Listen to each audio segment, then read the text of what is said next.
ঘটনায় চলে যাই। আমাদের এবার এপিসোডের প্রথম ঘটনা এটি আমাদেরকে যিনি পাঠিয়েছেন তার নাম রাফেউদ আলম অমিয়।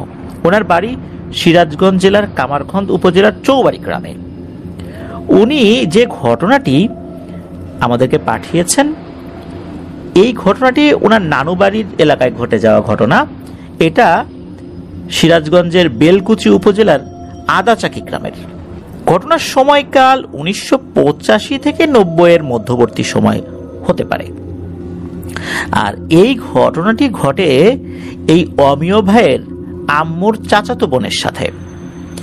ঘটনাটি যখন তার সাথে ঘটা শুরু হয় তখন তার বয়স হবে 6 কি 7 বছর।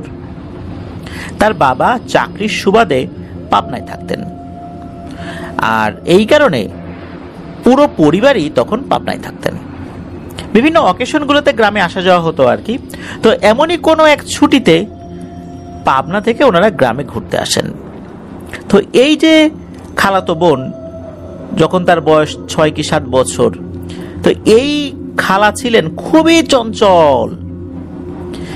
একটা স্থানেও চুপ করে সে বসে থাকতো না, সারাক্ষণ এখান থেকে ওখানে, ওখান থেকে এখানে ছোটাছুটি তার নিত্য নৈমিত্তিক ব্যাপার। সাধারণত বাচ্চারা যেরকম হয় আর কি, তারপরও অতিমাত্রায় চঞ্চল কিছু বাচ্চা থাকে না, উনি তেমনই একজন ছিলেন ওই সময়ে। তো গ্রামে যেহেতু আসছে, গ্রামে আসার পর অন্য যেই খালাতো ভাই বোন বা অন্য যারা আছে আর কি, ফুফাতো ভাই বোন, এদের সাথে দুষ্টুমি করে বেড়াচ্ছিল। তো এক দুপুর বেলা এরকম বন্ধুদের সাথে খেলতে খেলতে পাশেই থাকা ওই জায়গাটা আবার একটু সাইডে আর কি, ওখানে ময়লা আবর্জনা ফেলে। তো ওখানে একটা বড়ই গাছ হয়েছিল। তো বড়ই গাছটা ছোট ছিল, তবে ছোট থাকলেও বড়ই গাছ ভর্তি বড়ই এসেছিল। বড়ইগুলো পেকেও গিয়েছিল, কিন্তু ওখানে গিয়ে কেউ বড়ই আসলে খেত না, কারণ ওর চারদিকে ময়লা আবর্জনা ছিল। তো এই জন্য। আর এই বড়ই গাছটা ছিল পুকুর পাড়ের একটা সাইডে।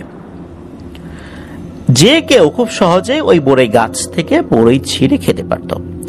তো এই খালা কি করেছে, উনি একটা বড়ই ছিঁড়ে খেয়েছে। একটা না, অনেকগুলোই খেয়েছে। এরপর উনি বাসায় চলে আসে। এরপর থেকেই শুরু হয়ে যায় সমস্যা। বাসায় আসার পর মানুষজন খেয়াল করে যে মেয়েটা চোখ বন্ধ করে এক জায়গায় বসে আছে, চোখ আর খোলে না। মানুষ জোর করেও তার চোখ খোলাতে পারে না। খাবার দিলে খায় না, জোর করে কিছু খাওয়ালে বমি করে ফেলে দেয়।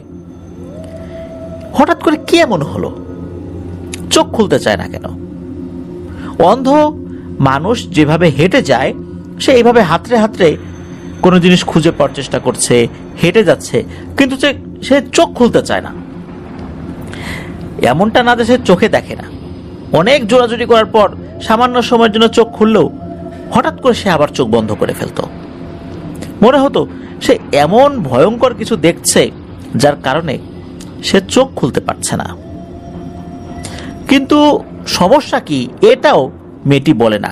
খুব চঞ্চল, যার চঞ্চলতায় সবাই অস্থির থাকতো। সারাক্ষণ বিভিন্ন ধরনের কথা বলতো, কথা বলে সারা বাড়িকে মাতিয়ে রাখতো। এই মেয়েটা একদম চুপ হয়ে যায়। একে তো চোখ বন্ধ করে আছে, তারপর একদম চুপ। এদিক ওদিক ছোটাছুটি করা মেয়েটাও এক জায়গায় খুব শান্ত হয়ে বসে আছে। বিষয়টা সবাইকে ভাবিয়ে তোলে। মেয়েটির বাবা দ্রুত একজন ডাক্তারের শরণাপন্ন হন। ডাক্তার কোনোভাবেই কিছু বুঝতে পারে না যে আসলে ব্যাপারটা কি। এখন যেহেতু এই সমস্যাটা হয়েছে, মেয়েটার মা বাবা সিদ্ধান্ত নেন যে ওনারা পাবনা চলে যাবেন। পাবনায় গিয়ে দেখা যাক কি করা যায়। পাবনা যাওয়ার পর তার বাবার মনের মধ্যে একটা বিষয় উকি দিতে থাকে, আচ্ছা এটা কি কারণে হলো, এটা কি স্বাভাবিক কোনো বিষয় না অস্বাভাবিক বিষয়? কারণ ডাক্তার কিছু ধরতে পারলো না। উনি ওনার কলিগদের সাথে এই বিষয়টি নিয়ে কথা বলছিলেন যে আমার মেয়েটার হঠাৎ করে এরকম সমস্যা। তখন ওনার এক কলিগ একজন বড় হুজুরের সন্ধান দেন, তার বাড়িও পাবনাতেই, তবে নামটা জানা যায় নাই। সেই হুজুরের কাছে নিয়ে যাওয়া হয়। হুজুরের কাছে নিয়ে যাওয়ার পর হুজুর সবকিছু শোনেন কি ঘটনা। উনিও দেখেন মেয়েটা চোখ বন্ধ করে তার সামনে বসে আছে একদম শান্ত হয়ে, কিন্তু চোখ খুলছে না। উনি প্রথম দিকে বলেছেন, মা চোখ খোলো, না, চোখ খোলেন। অনেক সময় হয় না যে আমরা স্বাভাবিকভাবে চোখ বন্ধ করে আছি, কিন্তু জোর করে যদি চোখ বন্ধ করে থাকি তখন চোখের উপরিভাগটা কুঁচকে আসে। মেয়েটা ওভাবেই চোখের উপরিভাগটা কুঁচকে ফেলেছে, চোখ খুলবে না। হুজুর তখন কোন একটা বিষয় বুঝতে পারেন। এরপর উনি কিছু দোয়া পড়ে যখন ফু দিয়েছেন, সবাই অবাক। মেয়েটা চোখ খুললো একদম স্বাভাবিকভাবে। চোখ খুলে ডানে বায়ে তাকালো, পেছনে তাকালো। তখন হুজুর জিজ্ঞেস করলেন যে, মা বলো তো, তুমি চোখ বন্ধ করে থাকো কেন, কি হয়েছে? তখন মেয়েটি বলে ওঠে যে, হুজুর, আমি চোখ খুললেই ওকে দেখি। ওটাকে? তখন এই খালা উনি যে তথ্য দেন তা শুনে সকলে চমকে ওঠেন। খালা বলেন যে চোখ খোলার সাথে সাথে কালো কুচকুচে বেটে একটা অবয়বকে উনি দেখেন। অবয়বটা ধুতি জাতীয় কিছু একটা পরা, আর ব্রাহ্মণরা গলার এক পাশ থেকে আর এক পাশে এক ধরনের সুতা পরে, যেটাকে পৈতা বলে আর কি, ওইরকম কিছু একটা পরা আছে। এই জিনিসটাকে সে দেখে, যার কারণে সে চোখ বন্ধ করে থাকে। যখনই চোখ খোলে তখন এটাকে দেখে, তার চোখের সামনে দাঁড়িয়ে আছে। ওটা দেখে সে ভয় পায়, এই জন্য সে চোখ খুলতে চায় না। এটা হচ্ছে একটা বিষয়। আর একটা বিষয়, যখন হুজুর প্রশ্ন করেন যে তুমি বমি করছো কেন, কি সমস্যা, তখন মেয়েটি বলে যে যখন সে খাবার খায় তখন সে খাবারের মধ্যে খুবই বিশ্রী পচা গন্ধ অনুভব করে। গন্ধটা কেন? তখন সাময়িক সময়ের জন্য সে যখনই চোখ খোলে তখন দেখে ওই অবয়বটা তার সামনে বসে খাবার খাচ্ছে, তাকে দেখে দেখে খাবার খাচ্ছে, কিন্তু সে যে জিনিসগুলো খাচ্ছে সেগুলো খুবই পচা নোংরা জিনিস। এইটা দেখার সাথে সাথে তার বমি চলে আসে, আর ওই নোংরা জিনিসের গন্ধ তার খাবারের ভেতর থেকে আসতে থাকে। তাহলে বমি হওয়াটাই তো স্বাভাবিক। হুজুর যেহেতু তার উপর ছোট্ট একটা রুকিয়া করেছিলেন, যার কারণে মেয়েটি কথা বলতেও শুরু করে, চোখ খোলে, আশেপাশে কাউকে দেখে না। সমস্যাগুলো যখন সকলে বুঝতে পারেন তখন হুজুর তাকে রুকিয়া করা শুরু করে দেন। রুকিয়া করতে করতে একটা পর্যায়ে এসে সেই জিনটা হাজির হয় মেয়েটার শরীরে। হুজুর জিজ্ঞেস করেন যে তুমি এই ছোট্ট বাচ্চা মেয়েটাকে কেন ধরেছ? তার সহজ সরল উত্তর যে আমি ওই বড়ই গাছে থাকি, ওখানে সবাই ময়লা ফেলে, আমি ওখানেই থাকি, ওই ময়লাগুলো খাই। মেয়েটা এখানে আসছে, এই গাছ থেকে বড়ই ছিঁড়েছে ভর দুপুরবেলা, তাই আমি ওকে ধরেছি। আমি এখন যাব না। এখন কেন? কখনোই যাব না। তখন একটা পর্যায়ে সেই হুজুর বিভিন্ন ধরনের তদবির করে সাময়িকভাবে মেয়েটির কাছ থেকে এই জিনটাকে ছাড়াতে সক্ষম হন। তখন এই হুজুর বলে দেন যে এইটা খুব দুষ্টু প্রকৃতির জিন, এটা যার পেছনে একবার লাগে তার সাথে দীর্ঘ সময় ধরেই লেগে থাকে, সুতরাং দীর্ঘ সময় ধরে একটা আমল করে যেতে হবে। হুজুর ওই সময় রুকিয়া করে দিয়েছিলেন এবং মেয়েটির মা বাবা এবং মেয়েটিকেও ছোট্ট একটি আমল শিখিয়ে দিয়েছিলেন, ওই বয়সে যেন সে সেটা করতে পারে। মেয়েটিও সেটা করতে থাকে, আর মেয়ের মা বাবাকে বড় ধরনের কিছু আমল শিখিয়ে দিয়েছিলেন, তারাও ওইভাবে করছিলেন। এইভাবেই যেতে থাকে সময়। আল্লাহর রহমতে সবকিছু স্বাভাবিক হয়ে যেতে থাকে। হুজুর বলে দিয়েছিলেন যে স্বাভাবিক হয়ে যাবে একটা সময়, কিন্তু এটা মনে করবেন না যে স্বাভাবিক হয়ে গেছে, মনে হয় সবকিছু ভালো হয়ে গেছে। না, আপনাদেরকে এই আমলটা চালিয়ে যেতেই হবে অনেক সময় পর্যন্ত, কিন্তু সেটা কত সময় এটা বলা যাচ্ছে না। তবে আপনারা কখনোই এটা বন্ধ করবেন না। ওনারা এটা বন্ধ করেন নাই, এটা সত্য। এভাবেই চলতে থাকে সময়।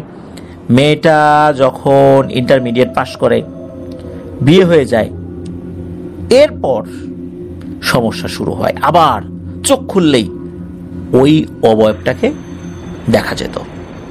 খাবার খেলে বমি করে ফেলতো সেই খালা। আবার ওই সমস্যাটা দেখা দিল। তখন তো খালার মা বাবাও জীবিত আছেন। ওনারা বুঝতে পারেন যে ওই বিষয়টা আবার ফেরত এসেছে। ওই জিনটা যখন হাজির হয়েছিল তখন সে নিজেকে বামন জিন বলে দাবি করেছিল। এই কারণে ওনারা বলেন বামন জিনটা আবার ফেরত এসেছে। কি করা যায়? সেই হুজুরের কাছে নিয়ে যেতে হয়। সেই হুজুরের খোঁজ খবর নিয়ে জানা গেল যে হুজুর বেশ কিছু বছর হলো আর কি মারা গিয়েছেন, বয়স হয়ে গিয়েছিল ওনার। সেই হুজুরতে নেই। এখন কি করা যায়। এরপর আরেকজন হুজুরের কাছে নিয়ে যাওয়া হয়, তিনি সেই জিনটাকে হাজির করেন। সেই জিনটা বলে যে সে বিয়ে করছে কেন, এই জন্য আমার রাগ হয়েছে, এই জন্য আবার আমি ওর কাছে আসছি। এরপর কোনোভাবেই এটাকে আর দূরে সরানো যাচ্ছিল না। এদিকে তার শ্বশুরবাড়ির লোকজন মনে করেছে যে এই মেয়েটার মানসিক সমস্যা, এই মানসিক সমস্যাযুক্ত একটা মেয়েকে তাদের পরিবারে জোর করে বিয়ে দিয়ে দিয়েছে বা তথ্য লুকিয়ে বিয়ে দিয়ে দিয়েছে, এরকম আর কি তারা চিন্তা করে। এটা নিয়ে অনেক অশান্তি হতে থাকে। তো এভাবেই একটা সময় খালা সন্তান সম্ভবা হন। উনি শ্বশুরবাড়িতে ছিলেন, সময়ের সাথে সাথে ওনার একটা সন্তানও হয়। এই সন্তান হওয়ার পর থেকে আল্লাহর রহমতে ওই জিনকে উনি আর কখনো দেখেন নাই, এখন পর্যন্ত উনি দেখেন নাই। এখনো এভাবেই চলছে। সেই খালা ভালো আছেন, সুস্থ আছেন, ওনার বাচ্চা কাচ্চারাও ভালো আছে, সুস্থ আছে আলহামদুলিল্লাহ, কোনো সমস্যা হচ্ছে না। কিন্তু ওনার বাচ্চা হওয়ার পরপরই কেন ওই জিনিসটা চলে গেল, এটা আসলে আর জানা যায় নাই। আদতে কি সমস্যা হয়েছিল এটাও জানা যায় নাই। তবে আল্লাহর রহমতে এই জিনিসটাতে বিদায় নিয়েছে ভালোই ভালোই, এটাই সবচেয়ে বড় কথা। ধন্যবাদ জানাচ্ছি অমিয় ভাইকে চমৎকার একটি ঘটনা আমাদের সাথে শেয়ার করার জন্য। প্রিয় লিসেনার, চলে যাব আমাদের এবার এপিসোডের পরবর্তী আরো একটি নতুন ঘটনায়। প্রিয়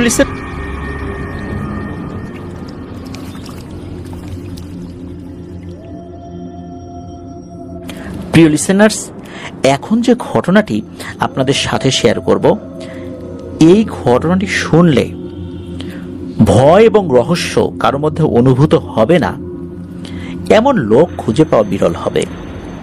এই ঘটনাটি প্রথমে আমাদেরকে যিনি ইমেল করেছেন উনি একজন জাপান প্রবাসী ভাই, যার নাম মনির হোসেন।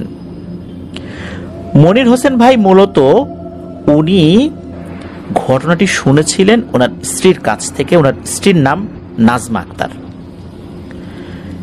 এই যে নাজমা আক্তার ভাবি যিনি, ওনার দাদার সাথে মূলত এই ঘটনাটি ঘটেছিল।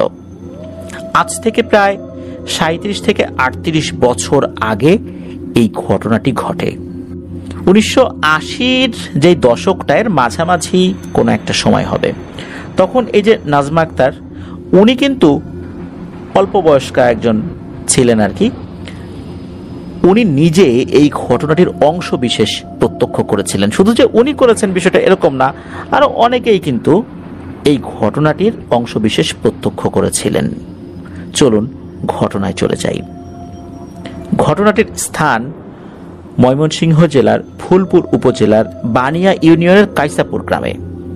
এই কাইসাপুর গ্রামে আসতে হলে আর একটা গ্রাম কিন্তু পাড়ি দিয়ে আসতে হয়, যেটার নাম হচ্ছে তারাকান্দা। লম্বা একটা রাস্তা, প্রায় 50 থেকে 60 কিলোমিটার, পুরোটাই কিন্তু কাঁচা ছিল। অনেক কষ্ট হতো ওই সময়ে আসা যাওয়া করতে। বৃষ্টি কাদার দিন তো বুঝতেই পারছেন কি ভয়ঙ্কর অবস্থা হতো। ঘটনাটি মূলত যার দ্বারা সূত্রপাত হয় তিনি হচ্ছেন এই যে নাজমা আক্তার, ওনার দাদা।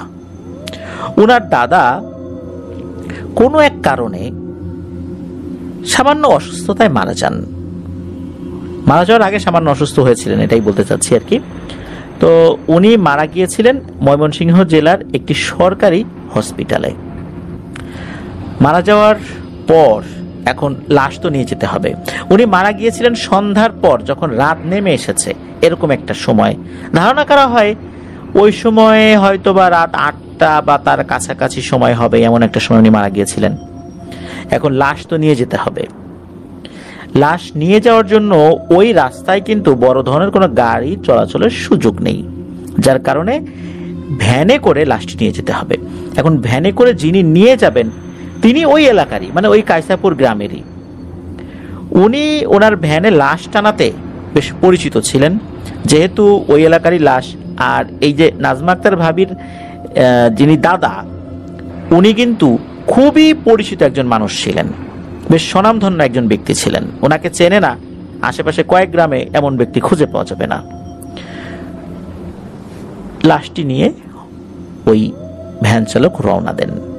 অনেকটা পথই চলে আসেন, প্রায় গ্রামের কাছাকাছি চলে আসছেন বলতে এই যে তারাকান্দা যেই গ্রামের কথা আমরা বললাম, এই গ্রামের কাছাকাছি চলে আসছেন। ওইখানে একটা পুকুর রয়েছে, এই পুকুরটার নাম হচ্ছে তালদিঘি, যেটা এখনো রয়েছে। ওই পুকুরটার কাছে যখন ভ্যানটা আসে, ভ্যানটা কেমন জানি একটা ঝাঁকি দিয়ে উঠল। বাড়ি যাওয়ার রাস্তাটা কিন্তু ছিল পুকুরের পাড় ধরে আর কি, ওই পুকুরের পাড় ধরেই যেতে হবে। তো ভ্যানটা ঝাঁকি দেওয়া মাত্রই ভ্যানওয়ালা যিনি উনি পেছন ফিরে তাকান, আর পেছন ফিরে উনি যেটা দেখতে পান সেটা দেখে উনি মারাত্মক ভয় পেয়ে যান। উনি দেখেন যে এই ভ্যানের উপর দাদার লাশটা একদম সোজা দাঁড়িয়ে আছে, আর লাশটা ভ্যানওয়ালার দিকে বড় বড় চোখ করে তাকিয়ে আছে। ভ্যানওয়ালা এই দৃশ্য দেখার পর উনি নিজেকে আর নাড়াতে পারছিলেন না, আবার চিৎকারও দিতে পারছিলেন না। আর তখন ঘটে যায় আরেকটি ভয়ঙ্কর ঘটনা।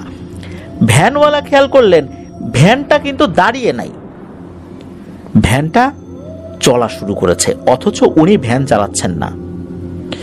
নিজের শরীরের উপরেও ওনার নিয়ন্ত্রণ নাই, ভ্যানের উপরে ওনার নিয়ন্ত্রণ নাই। ভ্যানটা আপনা আপনি চলছে। ভ্যানটা পুকুরের চতুর্দিকে গোল হয়ে চলছে তো চলছেই। যখন কিছুটা বাঁক নেয় রাস্তা, ভ্যানের যে হ্যান্ডেল সেটাও বাঁক নেয়। এভাবেই কিন্তু ভ্যানটি চলছে, আর এদিকে ভ্যানের পেছনে ওই লাশটি সোজা দাঁড়িয়ে আছে।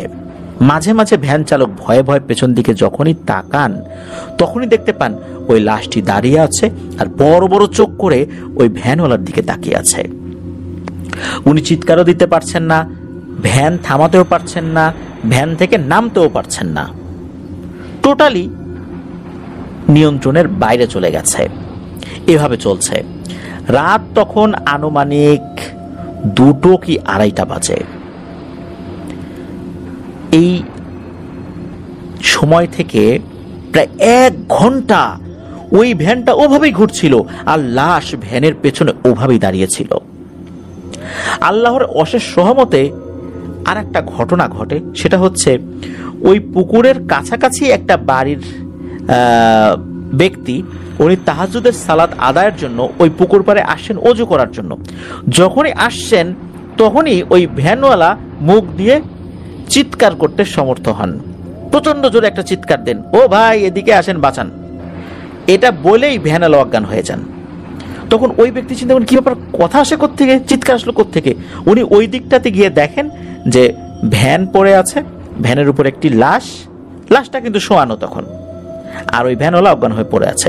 তো উনি তো আবার তাড়াতাড়ি করে বাড়িতে যান, বাড়িতে গিয়ে অন্য লোকদেরকে ডাকাডাকি করে নিয়ে আসেন।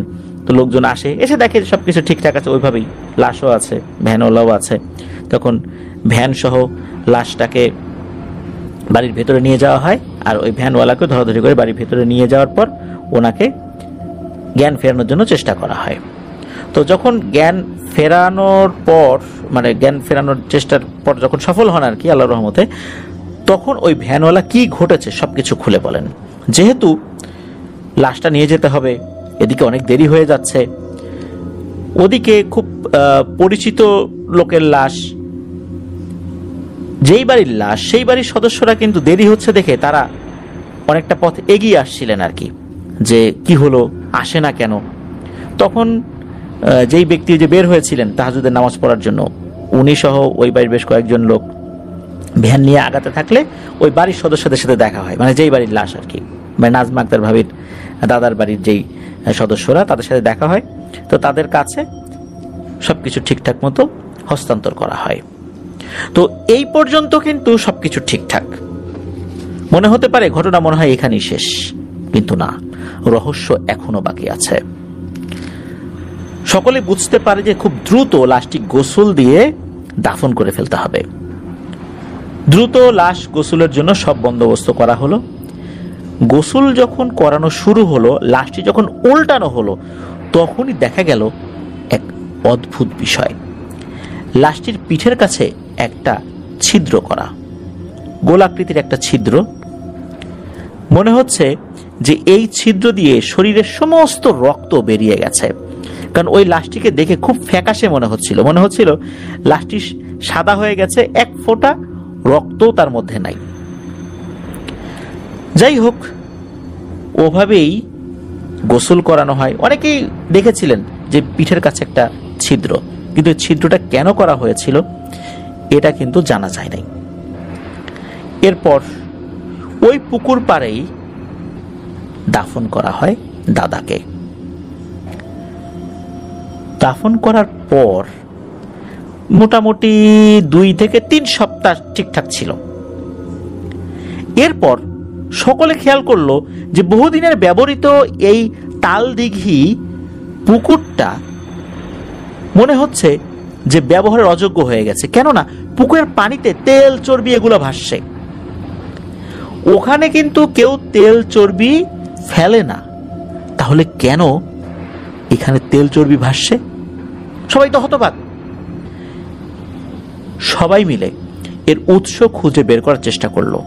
পুকুরের চারপাশ খুঁজতে থাকলো কোত্থেকে এটা আসছে।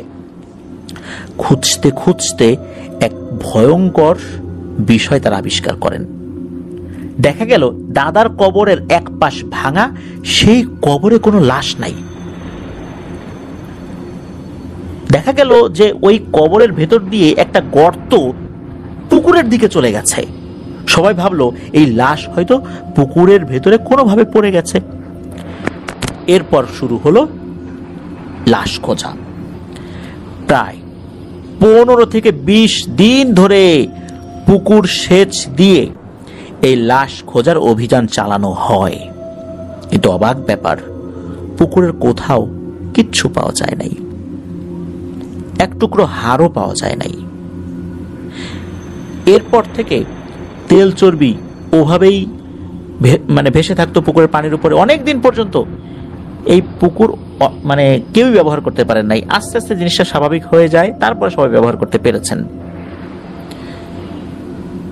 কবরটা কেন ভাঙলো? কবরের ভেতর দিয়ে যে গর্তটা পুকুরের দিকে চলে গিয়েছে, এর রহস্যই বা কি ছিল? পুকুরের পানিতে তেল চর্বির রহস্য কি ছিল? স্বাভাবিকভাবে মৃত্যুবরণ করা দাদার লাশটা কেনই বা হঠাৎ করে এভাবে দাঁড়িয়ে গিয়েছিল? কেনই বা তার পিঠের দিকে একটি গোল ছিদ্র ছিল? এই সব কিছুই এক রহস্য, যে রহস্যের কুল কিনারা আজ পর্যন্ত কেউ করতে পারেনি। প্রিয় লিসেনার্স, অনেক রহস্য আসলে রহস্যই রয়ে যায়। এই তো গেল দাদার লাশের সাথে ঘটে যাওয়া ঘটনা। আর এখন যেই ঘটনাটি আপনাদের সাথে শেয়ার করব, এই রহস্যময় ঘটনার কুলকিনারা এটাও হয়নি। চলুন শুনে আসি সেই ঘটনা। তবে সেই ঘটনায় যাওয়ার আগে তালদিঘির যে ঘটনাটি আমরা শুনলাম, যারা ঘটনাটি পাঠিয়েছেন জাপান থেকে মনির হোসেন ভাই, আর পরবর্তীতে আমি যার কাছ থেকে ঘটনাটি পরিপূর্ণভাবে সংগ্রহ করলাম, মনির হোসেন ভাইয়ের স্ত্রী নাজমা আক্তার ভাবি, দুজনকে ধন্যবাদ জানাচ্ছি ঘটনার জন্য। ওনার পুরো পরিবার আফটার দ্য হরর ওয়ার্ল্ড শোনেন বলে জানিয়েছেন, এবং ওনারা আরও অনেক ঘটনা আমাদেরকে পাঠাবেন বলে জানিয়েছেন, কারণ ওনার অপেক্ষায় ছিলেন যে এই ঘটনাটি কবে প্রচারিত হয়। প্রিয় লিসেনার্স, এভাবেই আপনাদের পাঠানো ঘটনাগুলো আমরা উপস্থাপন করি। সব ঘটনা বড় হয় না, অনেক ঘটনাই ছোট হয়। সব ঘটনা ভয়ের হয় না, কিছু ঘটনা রহস্যময় হয়, কিছু ঘটনা অনেকটাই সাদামাটা বলে মনে হয়। এটাই সত্য ভয়ের ঘটনার মূল মানদণ্ড। সব ঘটনা একরকম হবে না, সব ঘটনা বড় হবে না, সব এপিসোড সমানও হবে না। আমরা চেষ্টা করি যতটুকু সম্ভব এপিসোড বড় করার জন্য। তবে এপিসোড বড় হবে না ছোট হবে এটা নির্ভর করবে ঘটনার উপরে। এমনও হতে পারে কোনো এপিসোড 1 ঘন্টা হয় নাই, আবার কোনো এপিসোড 3 ঘন্টা প্লাস হয়েছে, এটাও হতে পারে। এই জন্য আমরা এপিসোডের সময়টা কখনো নিজেরা ফিক্সড করে দেই না। আপনাদের ঘটনাই বলে দেবে এপিসোডটা কত বড় হবে। চলুন শুনে আসি আরো একটি রহস্যময় ঘটনা।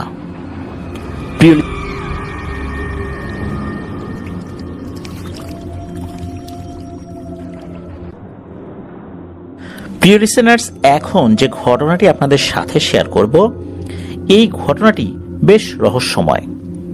চলুন ঘটনাটি শুনে আসি। এই ঘটনাটি আমাদেরকে যিনি পাঠিয়েছেন তার নাম লোটাস চন্দ্র শীল।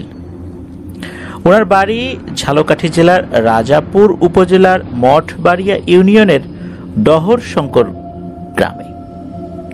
তো ঘটনাটি যখন ঘটা শুরু হয়, ধারণা করা হয় একদম 90-এর দশকের শুরুর দিকে, 1991-92 এরকম হবে আর কি। একদম প্রত্যন্ত অঞ্চল থাকায় ওই সময় কিন্তু যোগাযোগের মাধ্যম খুবই খারাপ ছিল।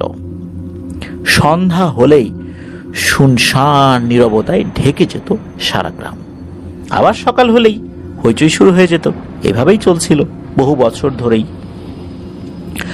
ওই গ্রামে একটি পরিবার ছিল, সেই পরিবারে ছিল 4 মেয়ে। 4 মেয়ের নাম বলছি: অন্তরা রানী, সূচনা রানী, সবিতা রানী, জয়া রানী। এদের বড় নাম আছে যদিও বা, আমরা সংক্ষেপে বলছি। তো ঘটনার শুরুটা মূলত এই অন্তরা রানীকে দিয়ে। তারা স্বাভাবিকভাবে বেড়ে ওঠে কোনো ধরনের কোনো সমস্যা ছাড়াই। এই অন্তরা রানীর বিয়ে ঠিক হয়েছে পাশের কোনো একটা গ্রামে। খুব ধুমধাম করে বিয়ে হয়ে যায় তার। শ্বশুর বাড়িতে গিয়ে বাধে এক বিপত্তি। কোনো এক অজানা কারণে তার শ্বশুর শাশুড়ি, দেবর, ননদ সবাই এই অন্তরার সাথে খারাপ আচরণ করতে থাকে। আবার তার স্বামীও খারাপ আচরণ করে। তার স্বামী বাসায় আসলে পরিবারের সদস্যরা স্বামীর কাছে বিভিন্ন ধরনের নালিশ করে, অন্তরা সম্পর্কে কান ভাঙানি দেয়। এতে করে তার স্বামীও তার সাথে খারাপ আচরণ করতে শুরু করে। অন্তরা রানী আর তার স্বামী অন্তরার বাবার বাড়িতে বেড়াতে আসছে। তাদের সাথে একটি লোক আসে, যাকে আবার এই অন্তরা রানী চেনে না, মানে ওই পরিবারের কেউ না। তো অন্তরা রানী তার হাজবেন্ডের কাছে জানতে চায় যে আসলে আমাদের সাথে যে লোকটা আসলো এ তো আমাদের পরিবারের কেউ না। এই লোকটা কি, যাকে আগে কখনো দেখি নেই তোমাদের পরিবারে? তার স্বামী কোনো এক কারণে কোনো উত্তর দেয় না, চুপচাপ থাকে।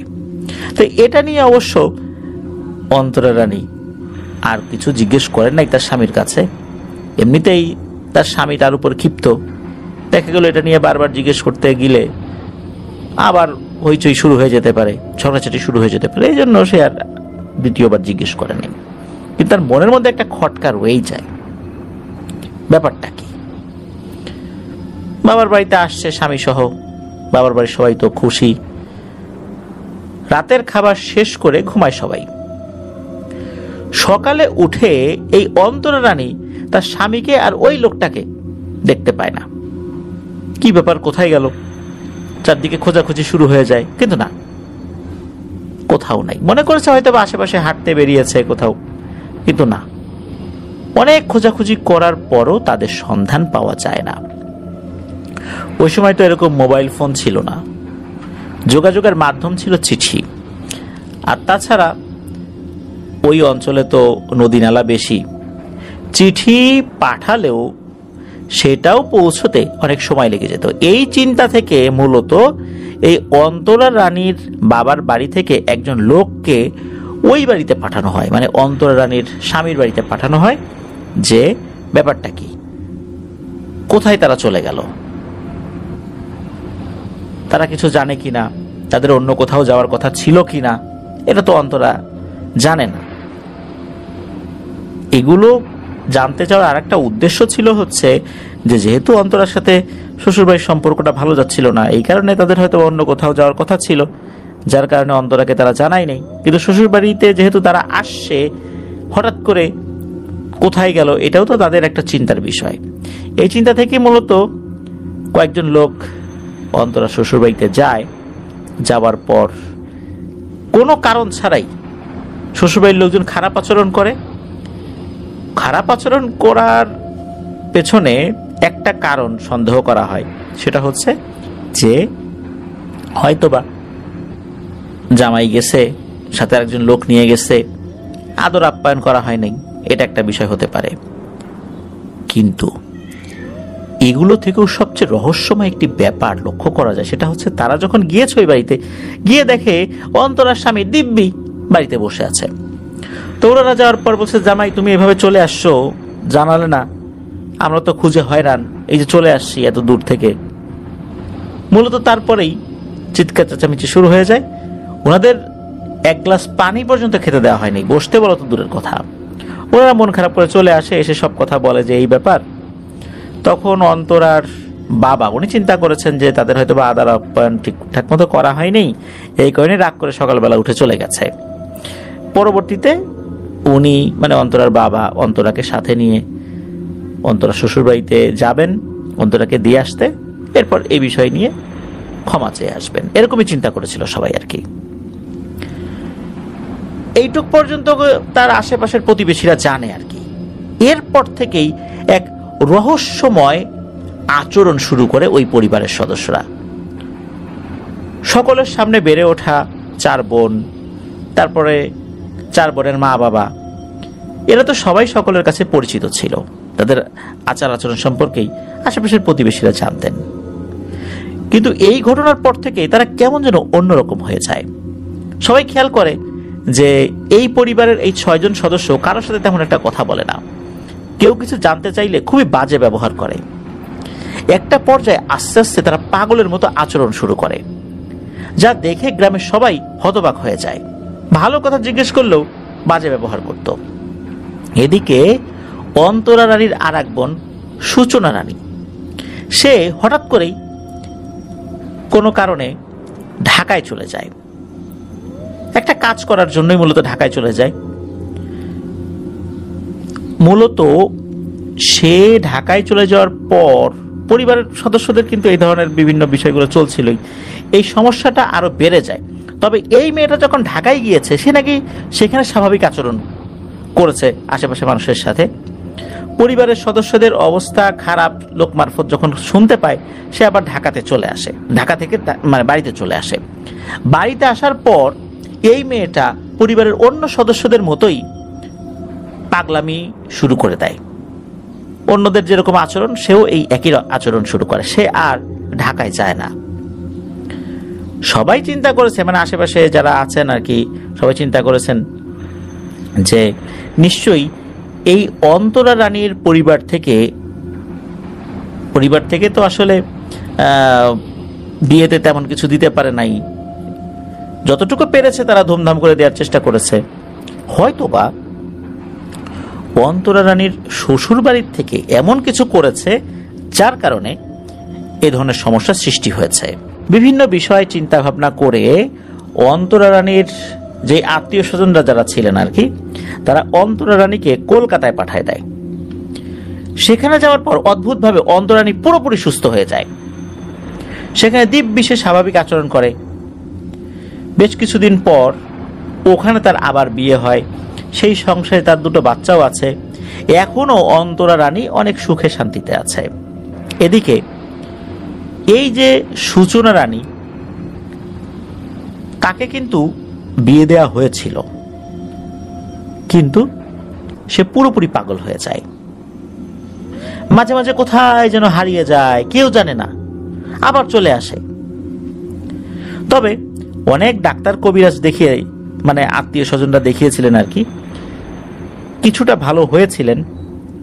বর্তমানে এই সূচনা রানী সে এক ছেলের জননী।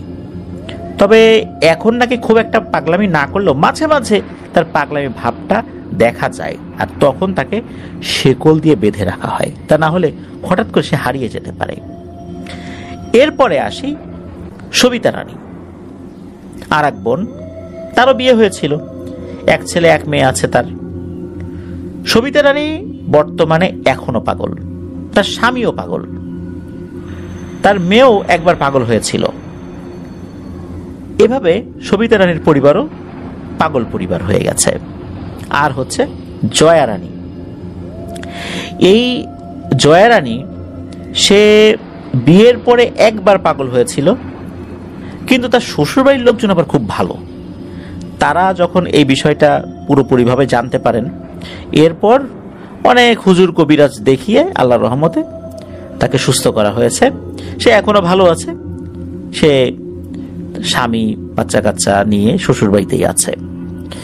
প্রিয় লিসেনার্স, এই যে পরিবারটা, এই ডহরশঙ্কর গ্রামের এই পরিবারটা আসলে কেন এই ধরনের একটা সমস্যার মুখোমুখি হলো, বিশেষ করে অন্তরা রানীর বিয়ের পর, এটা কেউ বলতে পারে না। কেউ কিচ্ছুটা বলতে পারে না যে হঠাৎ করে কি এমন হলো। সবকিছুই রহস্যময়, সব আচরণ রহস্যময়, অন্তরা রানীর শ্বশুরবাড়ির লোকজনের আচরণ রহস্যময়। আসলে ব্যাপারটা কি ছিল যা আজও অজানা। পুরো পরিবারটা পাগল পরিবার নামে পরিচিত, কিন্তু আসলে ব্যাপারটা কি যেটা এখনো মানুষ জানে না, আর কখনো জানা যাবে কি না তাও নিশ্চিত না। প্রিয় লিসেনার্স, ঘটনাটি ওই রকম ভয়ের না, কিন্তু আপনাদের আশেপাশে এরকম অনেক ব্যাপার কিন্তু রয়েছে যা অনেক রহস্যময়, কিন্তু ভয়ের না। মানুষ জানেই না কেন এমনটা হলো, কি ছিল অপরাধ, কি অপরাধে এই ধরনের একটা অভিশপ্ত জীবন মানুষ বয়ে বেড়াচ্ছে। আল্লাহ তাদেরকে এই সমস্যা থেকে মুক্তি দান করুন। প্রিয় লিসেনার্স, এখানে যে 4টি নাম আমরা বলেছি, এই 4টি নাম এটা মূলত তাদের আসল নাম না। আসল নাম না বলতে যেই নামে তারা পরিচিত সেই নাম না, সঙ্গত কারণে, মানে এই যে লোটাস চন্দ্র শীল যিনি, উনি আসলে সঙ্গত কারণে আসল নামটা বলেন নাই, যদিও বা আমাদেরকে সেই নামগুলো দিয়েছেন। আর এই লোটাস চন্দ্র শীল ওনারই আত্মীয় হচ্ছে এই পরিবারটা, যার কারণে উনি আসল নামগুলো প্রকাশ করতে নিষেধ করেছেন। এটাই ছিল ঘটনা। প্রিয় লিসেনার্স, বুঝতে পারলাম না, আপনারাও হয়তোবা বুঝতে পারেন নাই যে কেন এমনটা হলো, আর বুঝতে পারার কথাও না, কারণ কোনো কবিরাজ কিছুই বলতে পারে নাই যে সমস্যাটা কি ছিল। চলুন প্রিয় লিসেনার্স, চলে যাব আমাদের এবারের এপিসোডের পরবর্তী আরো একটি নতুন ঘটনায়।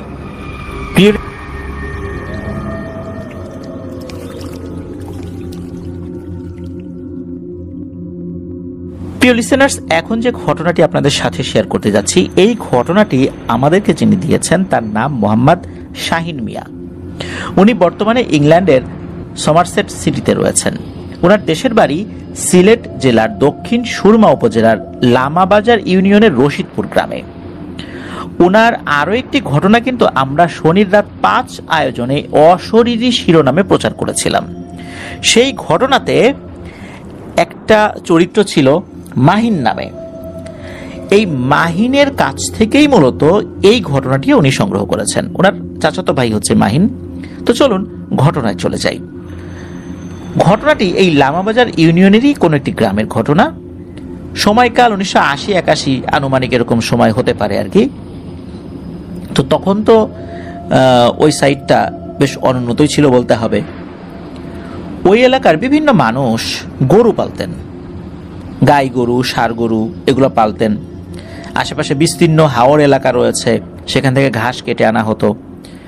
আবার শীতকালে বিশেষ করে যখন পানি নেমে যেত তখন ওখানে কিন্তু বিভিন্ন ধরনের ফসল ফলানো হতো, বিশেষ করে ধান বা ওই এলাকায় যেই ফসলগুলো ফলানো হয় এগুলো তো ফলানো হতো। ওই এলাকার অনেকেই যেহেতু গরু পালতেন, তো তার মধ্যে একজন ব্যক্তি ছিলেন, তার বেশ অনেকগুলোই গরু ছিল। তো ওনার বাড়িতে বছরব্যাপী কিছু দিনমজুর কাজ করতেন। এরকমই একজন দিনমজুরের নাম হচ্ছে আব্রু মিয়া। তার বাড়িও সিলেটেই ছিল। তো আব্রু মিয়া গরিব মানুষ ছিলেন, যার কারণে ওই বাড়িতে বছরব্যাপী দিনমজুর হিসাবে কাজ করতেন। তো ওনার কাজ ছিল মূলত এই মহাজনের যে সমস্ত গরুগুলো আছে, বিশেষ করে গাই গরু, ষাঁড় গরু, এগুলো দেখাশোনা করা, এগুলোর জন্য ঘাস কেটে নিয়ে আসা। এর মধ্যে একটা বড় গরু ছিল, ষাঁড় গরু। এই গরুটাকে উনি দিনের বেলা মানুষের সামনে বের করতেন না। এমনিতে দিনের বেলা গোয়ালে থাকতো, বাড়ির আশেপাশে ওই গরুটা রাখা হতো, রোদ লাগানো হতো। আর রাতের বেলা এই গরুটাকে খাওয়ানোর জন্য মাঝে মাঝেই আব্রু মিয়াকে ওই গরুর সাথে পাঠাই দিতেন। এখন এই যেই মহাজন, উনি ছিলেন খুব কৃপণ প্রকৃতির একজন মানুষ, একটু দুষ্টুও বটে, তারপর আবার বদমেজাজি। এই আব্রু মিয়াকে উনি বলতেন যে রাতের বেলা এটা নিয়ে যাবা, নিয়ে যাওয়ার পর বিভিন্ন ক্ষেতের মধ্যে এই ষাঁড় গরুটাকে নামাই দিবা। রাতের বেলা কে দেখতেছে? যদিও বা আবরু মিয়া এটা পছন্দ করতেন না, কিন্তু এই মালিকের চাপাচাপি জোরাজুরিতে উনি মাঝে মাঝে এই কাজটি করতে বাধ্য হতেন। তাই এভাবেই চলছিল মোটামুটি দিনকাল। তো ওই সময়ে বিস্তীর্ণ এলাকা জুড়ে বিভিন্ন ফসল ফলানো হয়েছে। ওই রাত্রে উনি যাবেন, একটা প্রিপারেশন ছিল। আবার বেশি রাত না হলে তো যাওয়া যায় না, যেহেতু পরের ক্ষেতের মধ্যে গরুকে নামাই দিতে হবে। তাহলে উনি যদি তাড়াতাড়ি যান তাহলে লোকজন দেখে ফেলতে পারে, ঝামেলা হবে। আর লোকজন পিটুনি দিলে ওই আবরু মিয়াকেই দেবে। যার কারণে আবরু মিয়া চিন্তা করেছেন অনেক রাত্রে গরু নিয়ে যাব। ওই চিন্তা থেকেই উনি রাত্রে খাওয়া দাওয়া করে শুয়ে পড়েছেন, চিন্তা করেছেন আর একটু পরে উঠে যাব। তো ওনার ঘুম ভাঙে একটা ডাকে, বাইরের থেকে ডাক আসছে, আবরু মিয়া, ও আবরু মিয়া, ওঠো ওঠো, যাবা না, মাঠে যাবা না, গরুকে খাওয়াবা না? উনি প্রথমে চিন্তা করেছেন যে এটা মনে হয় তার মহাজনের ডাক, কিন্তু না, মহাজনের গলার কণ্ঠস্বরটা এরকম না। উনি ভিতর থেকে বলছেন যে কে কে কে ডাকে আমাকে? তখন বাইরে থেকে আওয়াজ আসছে, আবরু মিয়া, আমি রমেশ, আমার নাম রমেশ, আমি দূর আর একটা গ্রামে থাকি। তখন আবরু মিয়া বলছে, তা আমার কাছে কি কাজ আপনার? তখন ওই রমেশ বলছেন যে আবরু মিয়া, তোমার যে মহাজন আর আমার যে মহাজন, এই দুই মহাজন বন্ধু। আমার মহাজন অনেকগুলো গরু পালে। তুমি আজকে যে মাঠের মধ্যে আসবা, এটা তোমার মহাজন আমার মহাজনকে বলে রেখেছিল। এই কারণে আমাকে বলেছে যে একা একা যাবি, যা আমার ওই বন্ধুর বাড়িতে যা, ওর ওখানে একজন লোক আছে নাম আবরু মিয়া, সে তার গরু নিয়ে আসবে। তো দুইজন মহাজনের সাথে কথা হয়েছে, এই জন্যই আমাকে পাঠিয়ে দিয়েছে। চলো আবরু মিয়া, গরু নিয়ে চলো। সবকিছু শোনার পর আবরু মিয়া চিন্তা করছে, আসলেই তো তাই, আমি একা একা যাব, এর থেকে পরিচিত হোক আর অপরিচিত হোক, একজন পেলেই হলো। আর যেহেতু বলছে যে আমার মহাজনের বন্ধু, তার ওখানে এ কাজ করে এই রমেশ নামক ব্যক্তিটা, তো গেলে খারাপ কি? আবরু মিয়া বের হয়েছে ঘর থেকে, বের হয়ে গোয়াল ঘর থেকে ওই ষাঁড় গরুটাকে নিয়ে উনি বাইরে বের হয়েছেন। বের হওয়ার পর দেখেন যে আর একটা লোক দাঁড়িয়ে আছে, স্বাভাবিক আকৃতি, চেহারা স্রোত একদম স্বাভাবিক, 8-10টা মানুষের মতোই। তাদের এলাকায় যেরকম মানুষের গড়ন হয়, চেহারা হয়, অনেকটা ওই রকমই আর কি। তো তার সাথে গল্প করছে। আমরা বিভিন্ন সময় শুনি না যে কখনো কখনো কোনো অবয়ব বা কোনো অশরীরিক আর সুরত ধরে আসলে সামনে হাঁটে, পেছনে হাঁটে, অনেক কথা বললে হু হা করে একটা উত্তর দেয়, বিভিন্ন ধরনের ঘটনা তো এরকম আছে। কিন্তু এবারে ব্যাপারটা ওরকম না। এই রমেশ বেশ হাসি খুশি গল্প করছে, পাশাপাশি হেঁটে যাচ্ছে। রমেশের সাথে একটা গরু আছে, সেই গরুটাও বেশ হেলে দুলে হেঁটে যাচ্ছে। তো গল্প করতে করতে তারা প্রায় 2 কিলোমিটার দূরে একটা বিশাল ক্ষেতের মধ্যে গিয়ে পৌঁছায়। সেখানে গরু দুটোকে নামিয়ে দিয়ে একটা উঁচু জায়গায় এই রমেশের সাথে আবরু মিয়া বিভিন্ন গল্প করছে। একটা পর্যায়ে তারা খোশ গল্পে মেতে ওঠে। গল্প করতে করতে হঠাৎ করে খেয়াল করে যে পাশে এই রমেশ নাই, আর দূরে চাঁদের আলোতে দেখা যাচ্ছে এই আবরু মিয়ার যে গরুটা, এই গরুটা এই রমেশের সাথে হেঁটে হেঁটে চলে যাচ্ছে। আজব ব্যাপার, তার গরু এই রমেশের সাথে যায় কেন? আবরু মিয়া কিছুতেই বুঝতে পারে না। আর এই রমেশের গরুটা কোথায় গেল? রমেশের গরু তো আশেপাশে কোথাও দেখা যাচ্ছে না। আর রমেশ বা তার পাশে থাকা অবস্থায় এত দ্রুত ওই সামনে থাকা ওই ষাঁড় গরুর কাছে কিভাবে গেল? পেছন থেকে আবরু মিয়া ডাকছে, ও রমেশ, রমেশ, আমার গরু নিয়ে কোথায় যাও? দাঁড়াও দাঁড়াও, এই বলে পেছন থেকে ডাক দিচ্ছে আর দ্রুত হাঁটছে। এবার কিন্তু আর এই রমেশের সাথে হেঁটে আর আবরু মিয়া পারছে না। এক পর্যায়ে দৌড়াতে থাকে, দৌড়েও তার কাছাকাছি যেতে পারে না। অল্প সময়ের মধ্যেই একটা বাড়ির কাছে চলে আসে। আমরা আমাদের এলাকায় যেই বাড়িগুলো পরিত্যক্ত ছাড়া বাড়ি বলি না, ঠিক তেমনি ওই এলাকায় এটাকে একলা বাড়ি বলে। তো এরকম একলা বাড়ি নামে একটা পরিচিত বাড়ি ছিল, যেটা এখনো আছে। তো ওই একলা বাড়ির ওইখানে চলে আসে রমেশ আর এই আবরু মিয়ার মহাজনের ওই গরুটা। আসার পর হঠাৎ করে দেখে যে রমেশ ওখানে নাই, আর ওই গরুটা ছোটাছুটি করছে, এদিকে যায় ওদিকে যায়। আর বড় বড় আগুনের গোল্লা, এগুলো ছোটাছুটি করছে ওই একলা বাড়ির বিভিন্ন সাইড দিয়ে, উপর দিয়ে, সাইড দিয়ে, দ্রুত গতিতে এপাশ থেকে ওপাশে যায়, ওপাশ থেকে এপাশে আসে, এরকম। আর ওই গরুটা ভয় পেয়ে এদিক ওদিক ছোটাছুটি করছে। রমেশকে তো এখন দেখা যাচ্ছে না। তখন আব্রু মিয়া বুঝতে পারে বিশাল একটা বিপদে উনি পড়ে গেছে। এমত অবস্থায় ওই যেই আগুনের গোলাগুলো বা গোল্লাগুলো ছোটাছুটি করছিল, এগুলো হঠাৎ করেই সবগুলো একত্র হয়। একত্র হলেও একটা থেকে আর একটা পৃথক পৃথক অবস্থানে দাঁড়ায়। এরপর এগুলো ধেয়ে আসতে থাকে এই আব্রু মিয়ার দিকে। আব্রু মিয়া এমত অবস্থায় মারাত্মক ভয় পেয়ে যান, কিন্তু ভয় পেলেও উনি চিন্তা করেন যে আমার মালিকের গরু, এটাকে আমি এইভাবে রেখে যেতে পারি না। এই পিশাচদের হাতে আমার গরুকে আমি ছেড়ে যেতে পারবো না, তাহলে আমি আমার মালিককে কি জবাব দেব। এই অবস্থাতেও উনি দৌড়ে ওই আগুনের গোলার দিকে যেতে থাকেন, যে যাই হোক আমি আমার গরুকে নেবই। একটা পর্যায়ে কি হয়, ওই আগুনের গোলাগুলো সা করে দুই দিক দিয়ে চলে যায়। আর তখন এই আব্রু মিয়া গিয়ে ওই গরুর লেজটা চেপে ধরে। এরপরে আর কিছু মনে নাই। ওনার যখন জ্ঞান ফেরে তখন দেখেন যে উনি ওনার মহাজনের বাড়িতেই আছেন, একটা পাটির উপরে শুয়ে আছেন, মাথার নিচে বালিশ, আর ওই ষাঁড় গরুটা গোয়ালে ঘাস খাচ্ছে। তখন মালিক জিজ্ঞেস করে যে কি হয়েছে, তুমি ওইদিকে কিভাবে গেলা? অজ্ঞান হয়ে পড়েছিলা, আর গরুটাও চলে আসছে একা একা। তখন সব ঘটনা খুলে বলে। তখন তার যে মহাজন, উনি বলেন যে না তো, আমার তো এরকম কোনো বন্ধু নাই, আর আমি এই বিষয়টা তো কারোর সাথে বলিও নাই, শেয়ারও করি নাই। রাতের বেলা তুমি গরু নিয়ে যাবা, এটা তো আমি কারোর সাথে শেয়ার করি নাই। তাহলে এই রমেশটাকে। এই ঘটনার পর আব্রু মিয়ার জ্বর এসেছিল, বেশ অসুস্থ হয়েছিলেন, তবে আস্তে আস্তে আল্লাহর রহমতে উনি স্বাভাবিক হয়ে যান, সুস্থ হয়ে যান। তবে সুস্থ হলেও উনি রাতের বেলা আর কখনোই এই গরু, গাই গরু হোক আর ষাঁড় গরু হোক, পরের খেতেই কোনো খাবার খাক আর নিজেদের মাঠেই খাবার খাক, উনি কখনোই সন্ধ্যার পরে গরু নিয়ে আর বাইরে বের হন নাই। পারতপক্ষে রাতের বেলাও উনি বাইরে আসলে ওভাবে বের হতেন না। তবে এই বিষয় নিয়ে যে ঝাড়ফুঁক করা হয়েছে বা হুজুর ডেকে জিন হাজির করা হয়েছে, বিষয়টা এরকম না। এটা নিয়ে আর কোনো আলোচনাও হয় নাই, বা হলেও ওইভাবে আর কোনো তথ্য পাওয়া যায় না। তো এটাই ছিল ঘটনা। প্রিয় লিসেনার্স, এরকম নিশি ডাকের ঘটনা আমরা কিন্তু বিভিন্ন সময় শুনতে পাই। নিশি ডাকে যারা আক্রান্ত হয়েছেন বা এই ডাকে যারা বের হয়েছেন, অনেকেই আর কখনোই ফেরত আসতে পারেন নাই। যারা মারা গিয়েছেন তারা তো আর বলতেও পারেন নাই যে আসলে তারা কি দেখেছিলেন, বা তাদের কাছ থেকে আমাদের আর জানার সুযোগও নাই। তবে যারা জীবিত ফিরতে পেরেছেন তাদের কাছ থেকেই আমরা এই ধরনের ঘটনাগুলো শুনতে পাই।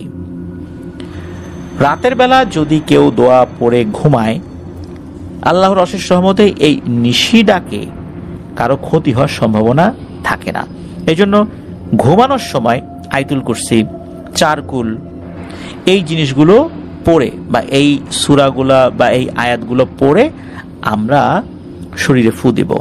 তাহলে আমাদের নিরাপত্তার দায়িত্বে আল্লাহ একজন ফেরেশতাকে নিযুক্ত করবেন, যার কারণে এই ধরনের দুষ্টু জিন বা পিশাচের হাত থেকে আমাদের রক্ষা পাওয়াটা অনেকটাই সহজ হবে আল্লাহর রহমতে। আর আল্লাহ আমাদেরকে আমল করার তৌফিক দান করুন। প্রিয় লিসেনার্স, আমরা চলে যাব আমাদের এবারের এপিসোডের পরবর্তী আরো একটি নতুন ঘটনায়। প্রিয়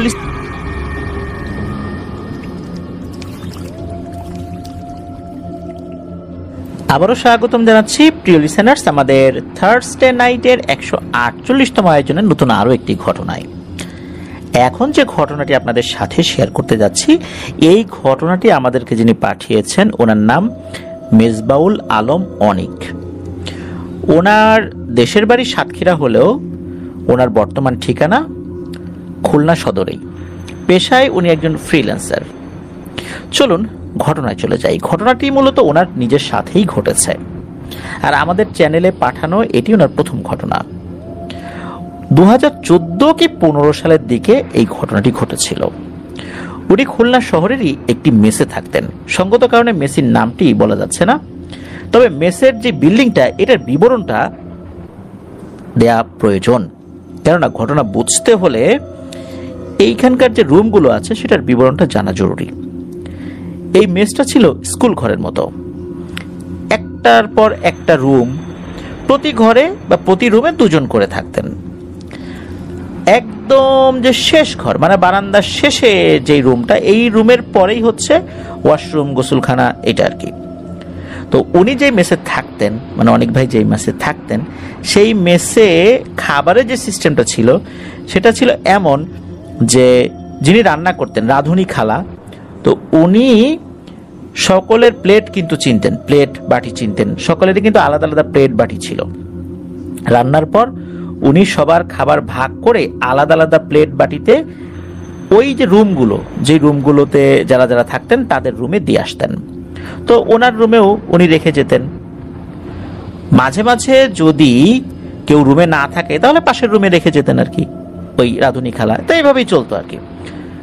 এদিকে এই অনেক ভাই যেই রুমটাতে ছিলেন, ওই রুমে দুজন থাকার কথা থাকলেও আর একজন রুমমেট কিন্তু তখনও ওঠেনি, বা তখনও ওই সিটটা ফাঁকা ছিল। ওই রুমে উনি তখন একাই থাকতেন। আর ওনার ঠিক আগের রুমটা, সেখানে দুজন থাকতেন, কিন্তু ওনার ঠিক পরের রুম, যেই রুমের পরেই হচ্ছে ওয়াশরুম, ওই রুমটাতে তখনও কোনো লোকজন ওঠেনি। তাই এইভাবেই চলছিল সবকিছু ঠিকঠাক স্বাভাবিক ছিল। তো ওনার রুমে উনি একা আছেন, লেখাপড়া করেন, প্রথম দিকে কোনো সমস্যা না। মাঝে হয় কি যে উনি একটা টিউশন পান খুলনা শহরেই, রাত 8:30 থেকে পড়াতে হতো। সন্ধ্যার পর ওই স্টুডেন্ট কোচিংয়ে পড়তো, কোচিং থেকে ফেরার পর কিছুটা সময় বিশ্রাম নিয়ে এরপরে আবার প্রাইভেট পড়তো। উনি প্রাইভেট পড়ানোর জন্য যেতেন আর কি সেই বাড়িতে। তো যেহেতু সন্ধ্যার পরে ওই রাঁধুনি খালা রান্না করতে বসেন, এরপরে রান্না বাড়া করে সব খাবার ভাগ বাটোয়ারা করে উনি আবার চলে যান। এই জন্য ওনার যে পাশের রুম, সেখানে দুজন ছিলেন, এই দুজন হিন্দু ধর্মাবলম্বী ছিলেন, ওই রুমে খাবার রেখে যেতেন। এখন এই পর্যন্ত তো স্বাভাবিক। এর মধ্যে পূজার ছুটি হওয়ার কারণে এই দুটো ছেলে তারা তো বাড়িতে চলে গেছে, এখন তাদের রুম তো বন্ধ। এই জন্য এই অনেক ভাই ওই রাঁধুনি খালাকে বলেছেন যে, খালা আমার রুমের একটা চাবি আপনি রাখেন, খাবার যখন ডিস্ট্রিবিউশন করবেন তখন আমার এই চাবি দিয়ে আমার রুমটা খুলে আমার রুমেই খাবারটা রেখে যাবেন। তো সেভাবেই উনি রেখে গিয়েছেন। এরপর থেকেই মূলত ঘটনাটা শুরু। প্রথম দিন যখন টিউশন করে ফেরত এসেছেন, এসে দেখেন যে রুমে যেভাবে খাবার রাখার কথা ছিল ওভাবেই খাবার রাখা আছে, রুমটাও তালা বন্ধ, জানালা দরজা সব একদম টাইট করে লাগানো ছিল, কোনো সমস্যা নাই। খাবার খেতে যখন বসবেন, হাত মুখ ধুয়ে বসছেন, উপরের ঢাকনাটা সরিয়েছেন, ঢাকনাটা সরানোর পর চক্ষু চড়ক গাছ, আরে এ কি, কোনো খাবারই নাই, ভাতও নাই, তরকারিও নাই, কিছুও নেই, শুধু প্লেটটা বাটিটা এঁটো হয়ে আছে, মানে ঝোটা হয়ে আছে, মাছের কাটা এগুলোও নাই। মানে একদম পরিষ্কার বলতে যেটা বোঝায় সেটা না হলেও মানে এঁটো যে দাগগুলো সেগুলো লেগে আছে, কিন্তু খাবারের কোনো উচ্ছিষ্ট সেখানে নাই। খাবারটা খুব সুন্দর করে ঢাকা ছিল। ইঁদুর বিড়াল খেয়ে গেলে তো আর এরকম থাকবে না, আর ইঁদুর নষ্ট করলেও তো এরকম করে ছড়িয়ে ছিটিয়ে রাখবে, এরকম করে তো সুন্দর করে রাখার কথা না। বিড়ালেরও একই অবস্থা, কুকুর ঢোকার তো প্রশ্ন নাই, অন্য কোনো প্রাণী ঢোকারও প্রশ্ন নাই। এত সুন্দর করে পরিপাটি করে খেয়ে রেখে গেছে, এটা তো বোধগম্য হলো না। আশেপাশে জিজ্ঞেস করা হলো যে রুমগুলোতে, তারা তো কিছু বললো না, তারা কিছু জানেও না। এরপর ওই রাত্রে উনি না খেয়েই ঘুমিয়েছেন। পরের দিন খালাকে যখন জিজ্ঞেস করেছেন, তো খালা বলছেন যে না, আমি তো ঠিকঠাক মতোই রাখছি, কোনো সমস্যা তো হওয়ার কথা না। পরের দিনও সন্ধ্যার পর একই রকম ভাবে ওই রাঁধুনি খালা কিন্তু ওনার রুমে খাবার রেখে গেছেন। উনিও টিউশন থেকে বাসায় ফেরত এসে দেখেন ঠিক সেম ঘটনা, খাবার নাই। এই দিন তো ওনার মেজাজ খুব গরম, এ কি প্রতিদিন এই ধরনের এই সমস্যা হচ্ছে কেন? উনি আসলে বুঝতে পারছেন না যে ব্যাপারটা কি। ওই রাত্রে কোনো মতে অন্য কিছু খেয়ে টেয়ে শুয়ে পড়েছেন। উনি চিন্তা করলেন যে নিশ্চয়ই এমন কোনো জায়গা আছে যে দিক দিয়ে এই ইঁদুর বিড়াল এগুলো ঢুকছে, কিন্তু সার্চ করেও এই ধরনের কোনো জায়গা উনি খুঁজে পেলেন না। চিন্তা করলেন আবার সিলিং এর ওই দিক দিয়ে আসে কিনা, না সেদিক দিয়েও আসার সুযোগ নেই। তাহলে ব্যাপারটা কি? এর পরের রাত্রে উনি খাবারটা ওই খালাকে আর ওনার রুমে রাখতে বলেন নাই, অন্য আর একটা রুম দেখিয়ে দিয়েছিলেন, সেখানে ছিল। তো তখন আবার সবকিছু স্বাভাবিক ছিল। এরপর আসে এক শুক্রবার দিন উনি মেসেই ছিলেন, ওনার রুমে ছিলেন। সন্ধ্যার পরে উনি বাইরে কোথাও যান নাই। শুক্রবার দিন উনি টিউশনিতেও যান না, যার কারণে ওই শুক্রবারেও কোনো সমস্যা হয়নি। পরের দিন শনিবারে ঘটলো ঠিক সেম ঘটনা। এরপর তো উনি চিন্তা করলেন যে কোনো মূল্যেই হোক এই ইঁদুর বিড়াল যেটাই আসুক না কেন এটাকে ধরতে হবে। এভাবে তো উৎপাত আর ভালো লাগে না। অন্য কোনো রুমে কোনো সমস্যা হয় না, শুধু এই রুমে কেন? রবিবার উনি কি করেছেন, ওনার খাবারটা আর এক রুমে ছিল, আর এক রুমে রেখে গিয়েছিল আর কি ওই রাঁধুনি খালা। ওই রুম থেকে নিয়ে আসেন উনি। নিয়ে আসার পর উনি কি করেছেন, খাবার খেয়েছেন। ওই দিন আবার মাছ রান্না করা হয়েছিল। খাবারটা উনি শেষ করেন নাই, মুখে ওরকম একটা রুচি ছিলও না। উনি ভাতটা কিছুটা রেখেই খাবার শেষ করে ওই খাবারের মধ্যে হাত ধুয়ে ফেলেন আর কি। তো হাত ধুয়ে ফেলার পর উনি ওই জিনিসটা আবার কি করতে হয়, ওই যে বাসন যেটা এটো আর কি, এটা আবার রান্নাঘরে নিয়ে রাখতে হয়। ওইটা আবার রাঁধুনি খালা ঠিকঠাক মতো ধুয়ে সেটা উনি ওনার মতো করে আবার সাজিয়ে রাখেন। তবে নিয়ম হচ্ছে যে সবাই এই যার যার প্লেট এগুলো নিজেরাই ধুয়ে একটা নির্দিষ্ট জায়গায় রেখে দেয়। কিন্তু উনি ওই দিনটা আসলে এই কাজটা করেন নাই অলসতার কারণে। উনি খাবার খেয়ে বিছানায় শুয়ে মোবাইল চালাচ্ছিলেন। কতক্ষণ হয়েছে উনি ঠিক খেয়াল করেন নাই। খাবারের ওই প্লেট বাটি এটা আবার টেবিলের উপর রাখা ছিল। রুমের লাইট কিন্তু বন্ধ ছিল, তবে বারান্দায় যে লাইটগুলো জ্বলছিল তার হালকা আলো রুমের মধ্যে ছিল, যার কারণে রুমের মধ্যে জিনিসগুলো যা আছে আবসা আবসা দেখা যাচ্ছিল। উনি মোবাইলের স্ক্রিনের দিকে তাকিয়ে আছেন অনেকক্ষণ। হঠাৎ করে ওনার কাছে মনে হলো যে ওই রুমের মধ্যে কোনো একটা অবয়ব ঘোরাঘুরি করছে। মনে হলো যে চেয়ারের উপর উঠলো, তারপর টেবিলের উপর উঠলো। উনি মোবাইলের স্ক্রিনটা চোখের সামনে থেকে সরিয়ে উনি তাকিয়ে আছেন, উনি কিছু দেখেন না। এরপর আবার উনি মোবাইলের দিকে নজর দিয়েছেন। আবার মনে হলো যে একটা বাচ্চার মতো আকৃতির অবয়ব, এই অবয়বটা আবার রুমের মধ্যে দৌড়াদৌড়ি করছে। উনি কি করেছেন, উঠে লাইট জ্বালিয়েছেন। এরপরও কিছু দেখেন না, আবার এসে শুয়ে পড়েছেন। চিন্তা করছেন মনের ভুল। কারণ হচ্ছে যে অনেক সময় মোবাইলের দিকে তাকিয়ে থাকলে আশেপাশে এরকম কিছু অবয়ব সৃষ্টি হতেই পারে। এটা অনেকের বেলাই হয়। এটা আমরাও যখন দীর্ঘ সময় মোবাইলের দিকে তাকিয়ে থাকার পর হঠাৎ করে আশেপাশে তাকাই, মনে হয় যে সেখানে কোনো একটা ছায়ার মতো। এটা কয়েক সেকেন্ড পর আবার ঠিক হয়ে যায়। উনি ওরকমটাই মনে করেছিলেন আর কি। কিন্তু এবার উনি যেটা করেছেন সেটা হচ্ছে, যখনই ওনার কাছে মনে হয়েছে আবার ওই অবয়বটা আসছে, সাথে সাথে ওই স্ক্রিনের উপর থেকেই উনি কমান্ড দিয়ে ফ্ল্যাশ লাইটটা জ্বালিয়ে দিয়েছেন। এবার আশা করেছিলেন কিছু দেখবেন, কিন্তু না, এবারও কিছু দেখলেন না। চিন্তা করলেন মনের ভুল, ঘুমটুম হয় নাই মনে হয় ঠিকঠাক মতো, বেশি পরিশ্রম হচ্ছে, এই কারণে এরকম ভুলভাল দেখেছেন। উনি মোবাইল বন্ধ করে শুয়ে পড়েন। রাত তখন আনুমানিক 2-2:30 বা এরকম কিছু একটা সময় হতে পারে। হঠাৎ করে মুখে প্রচন্ড ব্যথা। মনে হচ্ছে ওনার মুখে কেউ সজোরে আঘাত করেছে। মনে হচ্ছে মুখটা বেঁকে গেছে একদম। উনি ধর্মার করে উঠে বসছেন। মুখে এমন ব্যথা হচ্ছে যে উনি শব্দই করতে পারছেন না। এরপর শরীর বেয়ে দরদর করে ঘাম ঝরছে, আর একটা বাচ্চা টাইপের অবয়ব, এই অবয়বটা তার রুমের মধ্যে ছোটাছুটি করছে।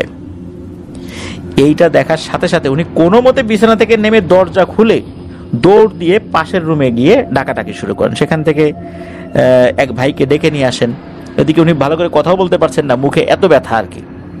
মুখে ঘুষি মেরেছে বা কিল মেরেছে, কিছু একটা এরকম হবে আর কি।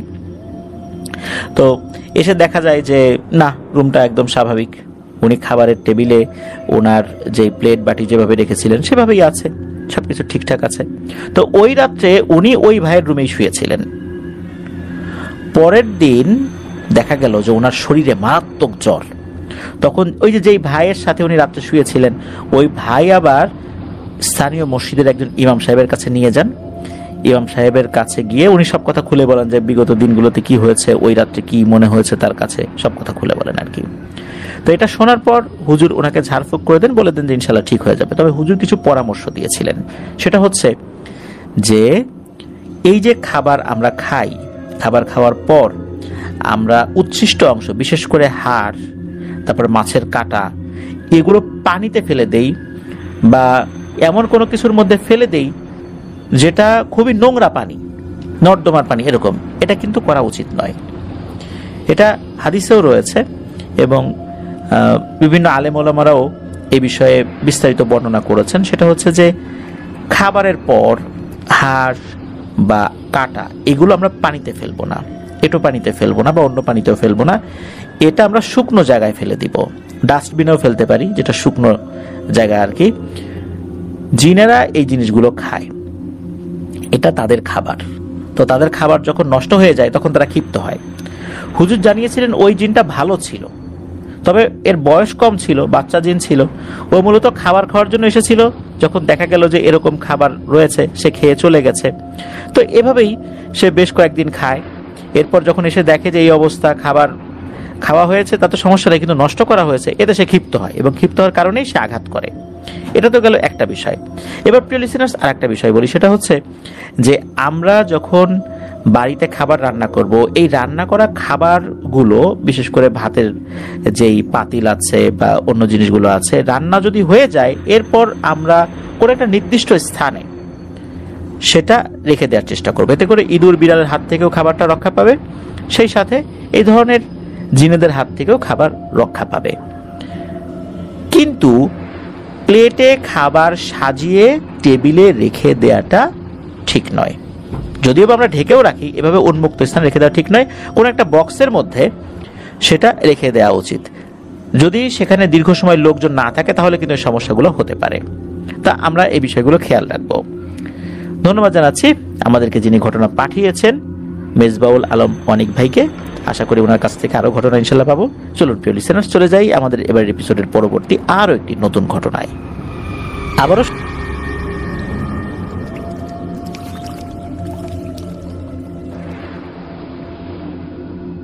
প্রিয় লিসেনার্স, দেখতে দেখতে চলে এলাম আমাদের এবারের থার্সডে নাইটের 148তম আয়োজনের শেষ দিকে। এখন যে ঘটনাটি শেয়ার করব সেটি এবারের এপিসোডের শেষ ঘটনা।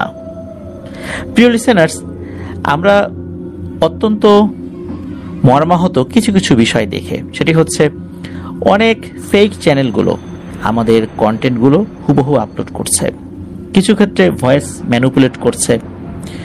যে কোনোভাবে ম্যানিপুলেট করুক না কেন, সেটা আমাদের কাছে ধরা পড়ে যায়। আমরা অবাক হই যখন দেখি আরেকজনের কষ্ট করে তৈরি করা একটা কন্টেন্ট, এই কন্টেন্ট হুবহু তারা তাদের ইউটিউব চ্যানেলে আপলোড করছে। আবার যখন আমরা কপিরাইট ক্লেম করি তখন তারা সেটা তুলে নেওয়ার জন্য ইমেল করে, কাকুতি মিনতি করে। আবার তারা এর মধ্যে দিয়েই প্রতিনিয়ত আমাদের কন্টেন্টগুলো আপলোড করে। এই জন্য আমরা যখন কোনো চ্যানেলে স্ট্রাইক দেই, এগুলো আমরা কখনোই তুলি না। যত ইমেল করুক বা অনুরোধ করুক, আমরা এগুলো কখনো তুলি না। কারণ যারা এই কাজগুলো করে তারা জেনে বুঝেই করে। এই জন্য আমি অনুরোধ করব, যারা এই কাজগুলো করছেন তারা এই কাজ থেকে বিরত হন। কারণ আমাদের এই কাজগুলো, অর্থাৎ কপিরাইট স্ট্রাইক সংক্রান্ত কাজগুলো কিন্তু চলমান। আপনারা আপনাদের কন্টেন্ট নিয়ে কাজ করুন, আরেকজনের কন্টেন্ট নিয়ে কাজ করাটা কিন্তু চুরি। হুবহু তার কন্টেন্টটা আপলোড করে দেয়া, এটা নিঃসন্দেহে ভালো কাজ নয়। লিসেনারদেরকে বলবো, আপনারা সরাসরি ইউটিউব থেকে আমাদের ঘটনাগুলো শুনবেন। ডাউনলোড যদি করতে হয়, ইউটিউব থেকে অফলাইন ডাউনলোড করা যায়, সেখান থেকেও আপনারা ঘটনা শুনতে পারবেন। কোনো আনঅফিসিয়াল ওয়েবসাইটে গিয়ে ঘটনাগুলো ডাউনলোড না করার অনুরোধ করব, তাহলে এই চুরিগুলো বন্ধ হয়ে যাবে। আপনারা যদি এগুলো না শোনেন, আস্তে আস্তে তারাও এই কাজগুলো থেকে বিরত হবে। প্রিয় লিসেনার্স, এখন যে ঘটনাটি আপনাদের সাথে শেয়ার করব, এই ঘটনাটি শেয়ার করার আগে কয়েকটি কথা বলতে চাই। কারণ হচ্ছে এই ঘটনার কিছু কিছু বিবরণ বেশ রোমহর্ষক। এই ঘটনার কিছু কিছু বিষয় বেশ রহস্যময়, যা সাধারণ সেন্সে বোঝাটা বেশ কষ্টকর ব্যাপার। অথচ নিহায়েত একটা সাধারণ ঘটনার প্রেক্ষাপটে এই ধরনের ভয়ঙ্কর একটা বিষয়ের অবতারণা হয়েছে। ঘটনায় ঢুকে যাব, তবে বলছি লিসেনারদের কাছে যারা এই মুহূর্তে এই ঘটনাটি শুনছেন, মোবাইল ফোন তো হাতেই রয়েছে অথবা পাশে রয়েছে, কষ্ট করে এই ভিডিও লাইক বাটনে প্রেস করে দেবেন আর আমাদের এই ভিডিওর লিঙ্কটা শেয়ার করতে ভুলবেন না। প্রিয় লিসেনার্স, চলুন শুনি ঘটনা। এই ঘটনাটি আমাদেরকে যিনি পাঠিয়েছেন তার নাম মেহেদি। ওনার বাড়ি বাগেরহাট জেলার হযরত খান জাহান আলী রহমতুল্লাহের মাজার সংলগ্ন এলাকায়, আর এলাকার নাম হচ্ছে কাঁঠাল গ্রাম। ঘটনার সময়কাল 2013। উনি 2014 সালে এইচএসসি মানে ইন্টারমিডিয়েট পরীক্ষার্থী ছিলেন। 2013 সালের নভেম্বর মাসের শেষ দিক থেকে ডিসেম্বরের মাসের শুরুর দিকের সময়ের মধ্যে এই যে সময়টা, এটা ইরি ধানের যে চাষ এটার আদর্শ মৌসুম। তো এই মেহেদি ভাইয়ের বাবা একজন সরকারি চাকরিজীবী, পাশাপাশি ওনার বাবা খান জাহান আলী রহমতুল্লাহর মাজার সংলগ্ন নতুন পুলিশ লাইনের পাশে 3 বিঘা জমি লিজ নিয়ে এই ইরি ধানের চাষ করবেন বলে পরিকল্পনা করেছেন, কাজও শুরু করেছেন। ওই সময়টাতে যেহেতু শীত পড়ে যায়, মোটামুটি শুকনো মৌসুম, এই কারণে ইরি ধান চাষ করার সময় বেশ পানি কিন্তু দিতে হয়। শুকনো মৌসুমে তো পানির একটা শর্টেজ থাকে, আর ওই সময়ে পাতাল থেকে পানি তুলতে হয়, মানে ডিপ টিউবওয়েল থেকে পানি দিয়ে সেচ কাজটা চালাতে হয়। তো এই মেহেদি ভাই উনি একদিন সন্ধ্যায় ওনার প্রাইভেট শেষ করে বাড়িতে যখন ফেরত আসছেন, তখন ওর আব্বা বলছেন যে অফিসের কাজে উনি একটা জায়গায় যাবেন, আবার চলে আসবেন, রায়েন্দা নামক একটা জায়গায় যাবেন। রায়েন্দা হচ্ছে সেই জায়গায় যেখানে সিডর ঝড় প্রথম আঘাত এনেছিল। যাই হোক, বাগেরহাট সদর থেকে রায়েন্দার যোগাযোগ ব্যবস্থা একটু নড়বড়ে হওয়ার কারণে ওনার আব্বুর আসতে অবশ্য দেরি হয়ে যায়। যেহেতু দেরি হবে এটা উনি বুঝতেন বা বুঝেছিলেন, এই জন্য মেহেদি ভাইকে অনুরোধ করেছিলেন যেন উনি সেচ পাম্পটা চালু করে দিয়ে আসেন। ওনার বাবা এসে রাতের বেলা বন্ধ করে দেবেন পাম্পটা। মেহেদি ভাই যথারীতি পাম্প চালু করেও দিয়ে আসেন। পাম্প চালু করার সময় টুকিটাকি যন্ত্রপাতি কিন্তু লাগে, তো ওই ব্যাগটা সবসময় আনা নেওয়া করতে হয়, লোহার সামগ্রী তো ওটা আবার ওই বোরিং ঘরে ফেলে রাখলে হয় কি, ওই সিচকে চোরের আনাগোনা তো থাকেই, ওরা এগুলো চুরি করে নিয়ে যায়। পাম্প চলছে কোথাও শব্দ পেলে ওইখানে কিন্তু এই সিচকে চোরগুলো নজর রাখে, মালিক চলে যাওয়া মাত্র এগুলো চুরি করে নিয়ে যায়। এই কারণে ওই যন্ত্রপাতির ব্যাগটা এই মেহেদি ভাই আবার সাথে করে বাসায় নিয়ে গেছিলেন। এরপর উনি পড়তে বসেছেন, মোটামুটি অনেক সময় পার হয়ে যায়। ওনার আব্বু যখন বাসায় আসেন তখন রাত প্রায় 11টা বা 11টার বেশি বাজে। তো উনি ফ্রেশ হয়ে রাতের খাবার শেষ করে একটু বিশ্রাম নিয়ে মেহেদি ভাইকে বলছেন যে চল বাবা, কষ্ট হইলেও তোকে নিয়ে ক্ষেতটা একটু দেখে আসি, কি অবস্থা দেখে আসি, এই পাম্পটা তো বন্ধ করতে হবে। তো ওনাদের একটা সাইকেল ছিল, তো বাপ বেটা সাইকেলটা নিয়ে আর একটা টর্চ লাইট নিয়ে বেরিয়ে গেছেন। তো যাওয়ার যে পথ, এই পথটা হচ্ছে খুলনা বাগেরহাট মহাসড়কের পাশ দিয়ে এই রাস্তাটা। তো এটা কিন্তু একদম নির্জন জায়গা না, মানে একদম লোকালয় থেকে অনেক দূরের তা না, আশেপাশে যথেষ্ট লোকালয় রয়েছে, লোকালয়ের মধ্য দিয়ে এই পথটা। তো ওনার বাসা থেকে বের হওয়ার পর একটা ছোট্ট বাগান রয়েছে, 1 বিঘার মতো জায়গা নিয়ে বাগানটা, আর এরপর একটা বাঁশঝাড়, একটা পুকুর রয়েছে, এই এতটুকু একটু অন্ধকার আছে আর কি, এছাড়া সবকিছু স্বাভাবিক। তো ওই বাগান সাইকেল চালিয়ে পার করতে 10 সেকেন্ডের উপর আসলে লাগে না। তো উনি মানে মেহেদি ভাই আর মেহেদি ভাইয়ের আব্বু যখন খেতে পৌঁছেছেন তখন রাত আনুমানিক 1টা বাজে। যেহেতু টর্চ একটা, তাই মেহেদি ভাই উনি মোবাইলের ফ্ল্যাশ লাইট অন করে হাঁটছিলেন। তো খেতে গিয়ে দেখেন যে পাম্প চলছিল, কিন্তু পাম্প চলতে চলতে ডিজেল শেষ হয়ে বন্ধ হয়ে গেছে। ধান খেতে পর্যাপ্ত পানি পড়ে নাই। আসলে যে পরিমাণ ডিজেল ছিল তাতে কিন্তু পর্যাপ্ত পানি পড়ার কথা। কোনো যান্ত্রিক ত্রুটির কারণে সেচ পাম্পে বাতাস ঢুকে যায়, পানি ওঠা বন্ধ হয়ে যায়, মেশিন খালি চলেছে, এইভাবে ডিজেল শেষ হয়ে বন্ধ হয়ে গেছে। এখন এত রাতে ডিজেল পাবেন কোথায়? রাত বাজে 1টার বেশি। সারাদিন এত কষ্ট করে খাটাখাটুনি করে এসে এই অবস্থা যদি দেখে কেউ, তাহলে মেজাজটা কেমন লাগবে? এদিকে মেহেদি ভাইয়ের আব্বু তো মেহেদি ভাইয়ের উপর ব্যাপক চড়াও হয়েছে যে এসব বিষয় খেয়াল রাখতে পারিস না? চড়াও হওয়ার পিছনে কারণ ছিল হচ্ছে ইমার্জেন্সি ধানে পানি দিতে হবে। কারণ হলো অলরেডি ধানে সার দেওয়া হয়েছে, এখন যদি পানি দেয়া না হয় রোদের তাপে ধান নষ্ট হয়ে যাবে এবং সারের প্রভাবও নষ্ট হয়ে যাবে। এই কারণেই দ্রুত পানি দেওয়া প্রয়োজন ছিল। এখন পানি ঠিকঠাক মতো পড়ে নাই। এখন এই ডিজেল পাবেন কোথায়?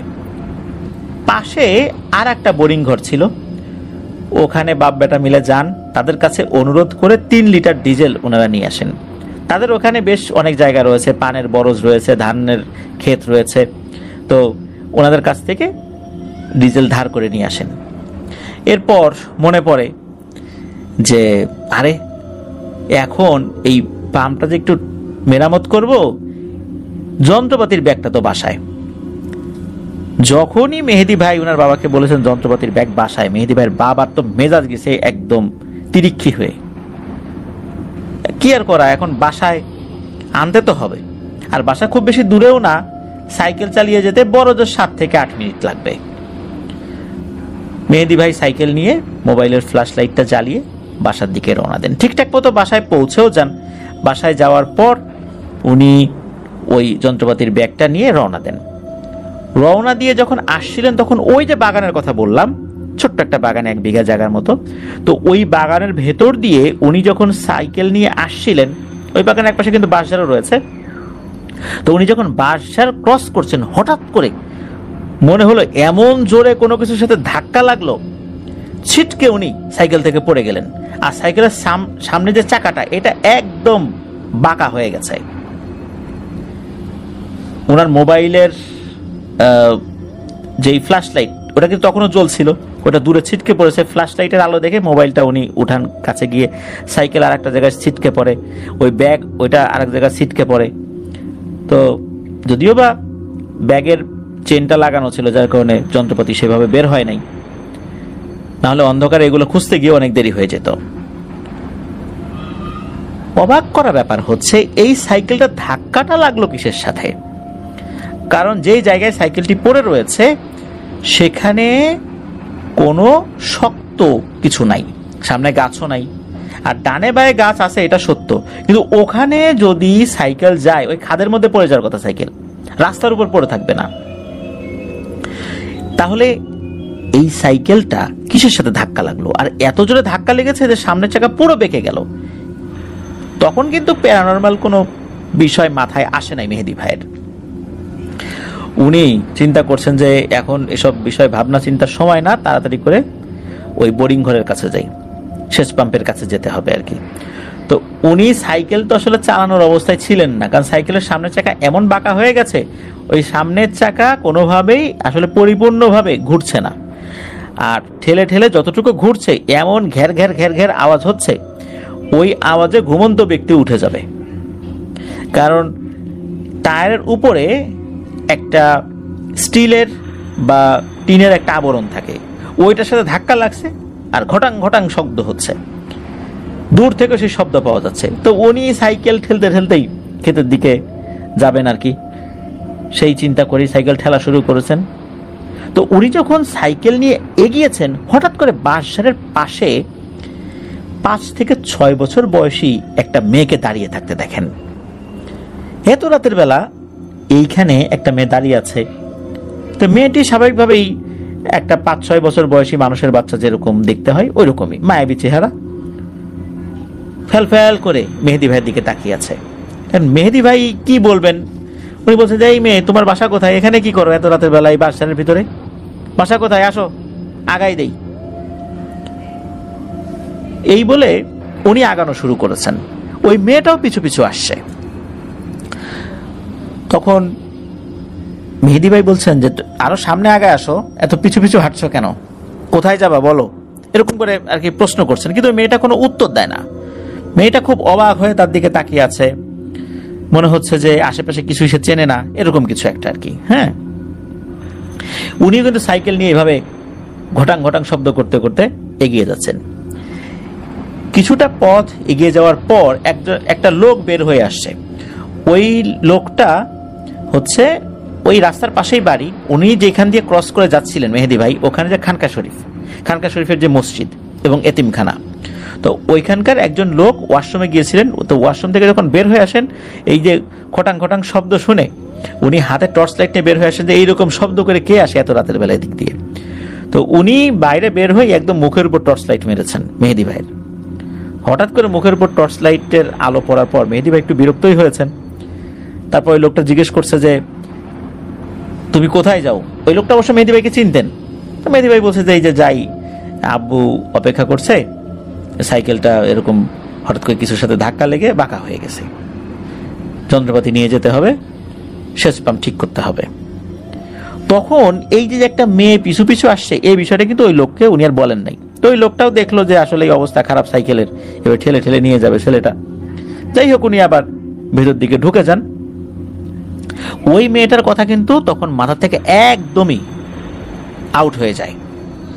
সাইকেল এভাবে ঠেলতে ঠেলতেই একটা পর্যায়ে ওই সাইকেলটা ওই ক্ষেত পর্যন্ত উনি নিতে সক্ষম হন। ওনার বাবা তো অপেক্ষা করছিলেন, এত দেরি দেখে রাগারাগিও করেন। এরপর সাইকেলের এই অবস্থা দেখে তো ওনার মেজাজ আরো গরম হয়ে যায়, কারণ বাড়ি ফেরার সময় আবার এই সাইকেল ঠেলে ঠেলে নিয়ে যেতে হবে, এখানে তো রেখে যাওয়া যাবে না, তাহলে তো চলে নিয়ে যাবে। আর রাতের বেলা গিয়ে একটু ঘুমাবেন তাড়াতাড়ি, এই সাইকেল ঠেলে ঠেলে বাড়ি নিতে কমপক্ষে আধা ঘন্টা লাগবে, অথচ সাইকেলে যেতে 5 থেকে 7 মিনিট, সর্বোচ্চ 8 মিনিট লাগবে বাড়িতে পৌঁছাতে। এখন কি আর করা, ঘটনা তো ঘটে গেছে। তখন ওই যন্ত্রপাতি থেকে জিনিসগুলো বের করে নিয়ে মেরামত করতে থাকেন। মোটামুটি 15 মিনিটের মধ্যে সবকিছু ঠিকঠাক হয়ে যায়। এরপর মেশিন আবার স্টার্ট দেওয়া হয়, সকালে এসে মেশিন বন্ধ করবে এরকম একটা পরিকল্পনা ছিল। এরপর বাপ বেটা মিলে আবার রওনা দিয়েছেন। তখন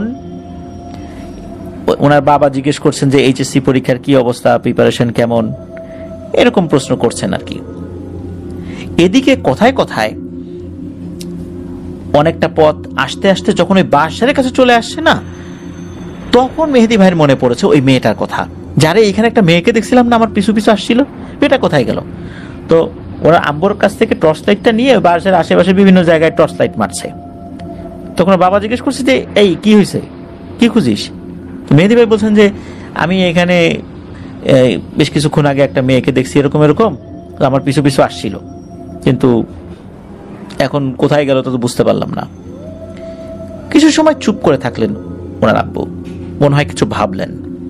এরপর উনি বললেন, এই শোন, এই তোর চোখের দৃষ্টি বিভ্রম হয়েছে রাতের বেলা, বাসায় গিয়ে অজু করে 1-2 বার আয়াতুল কুরসি পড়ে তারপর ঘুমাতে যাস, কিন্তু ভুল যেন না হয়। তো এইভাবেই কথা বলতে বলতে বাসায় চলে আসছেন। ওনার আব্বু ওনার রুমে চলে যায়। ক্লান্ত থাকায় উনি আর অজুও করেন নাই, আয়াতুল কুরসিও পড়েন নাই, ঘুমাই গেছেন। এরপর 4-5 দিন স্বাভাবিকভাবেই কাটে। এরপর এক রাতে ঘটে একটা ঘটনা।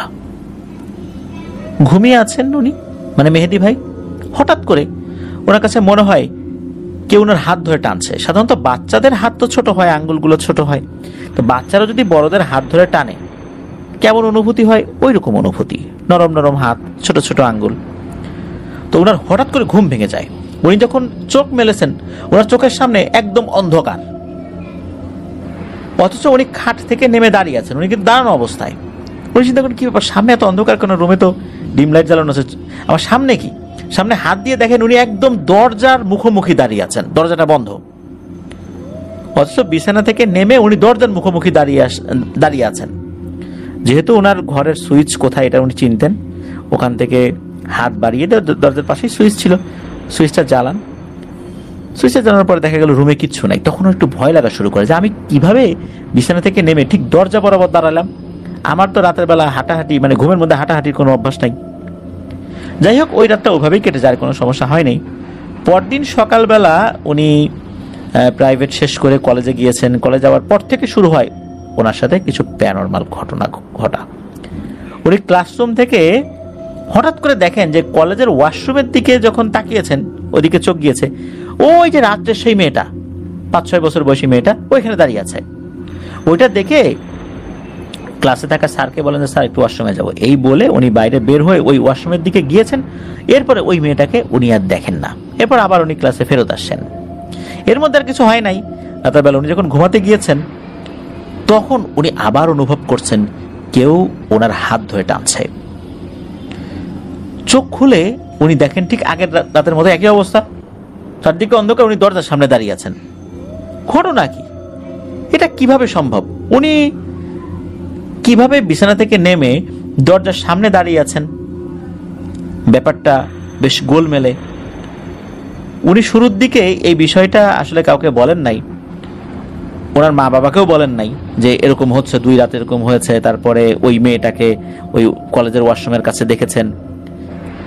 উনি বাসার থেকে বাইরে বের হয়েছেন, ওনাদের এলাকায় একজন ব্যক্তি, তার নাম হলো আব্দুল মজিদ। তো এই আব্দুল মজিদের বাবা, উনি মানুষকে ঝাড়ফুঁক করেন, কেউ ভয় পেলে ঝাড়ফুঁক করে দেন, তবে কোনো টাকা পয়সা নেন না, বিনিময়ে দোয়া চান যে আমার জন্য দোয়া করবে, আর কিছু না। তো সেই আব্দুল মজিদ মামা, মামা বলে সম্বোধন করেন আর কি তাকে, তো সেই আব্দুল মজিদ মামাকে সব ঘটনা খুলে বলেন যে ঘুমের ঘরে কি হচ্ছে। এগুলো শুনে উনি বলেন যে আসলে আমার আব্বা তো ভয় পেলে ঝাড়ফুঁক করে, তুমি যেতে পারো আমার আব্বার কাছে, কিন্তু আমার মনে হয় তুমি মসজিদের ইমাম সাহেবের কাছে যাও। মনে হয় যে বিষয়টা আসলে শুধু ছোটখাটো ভয়ের ব্যাপার না, এটা বেশি জটিল, যেটা আমার আব্বা পারবে না। তার মানে হচ্ছে যে এই আব্দুল মজিদ মামা উনি তার বাবার কাছে যেতে নিরুৎসাহিত করলেন, নিষেধ করে নাই, নিরুৎসাহিত করেছেন, ভালো কারো কাছে যাওয়ার পরামর্শ দিয়েছিলেন আর কি।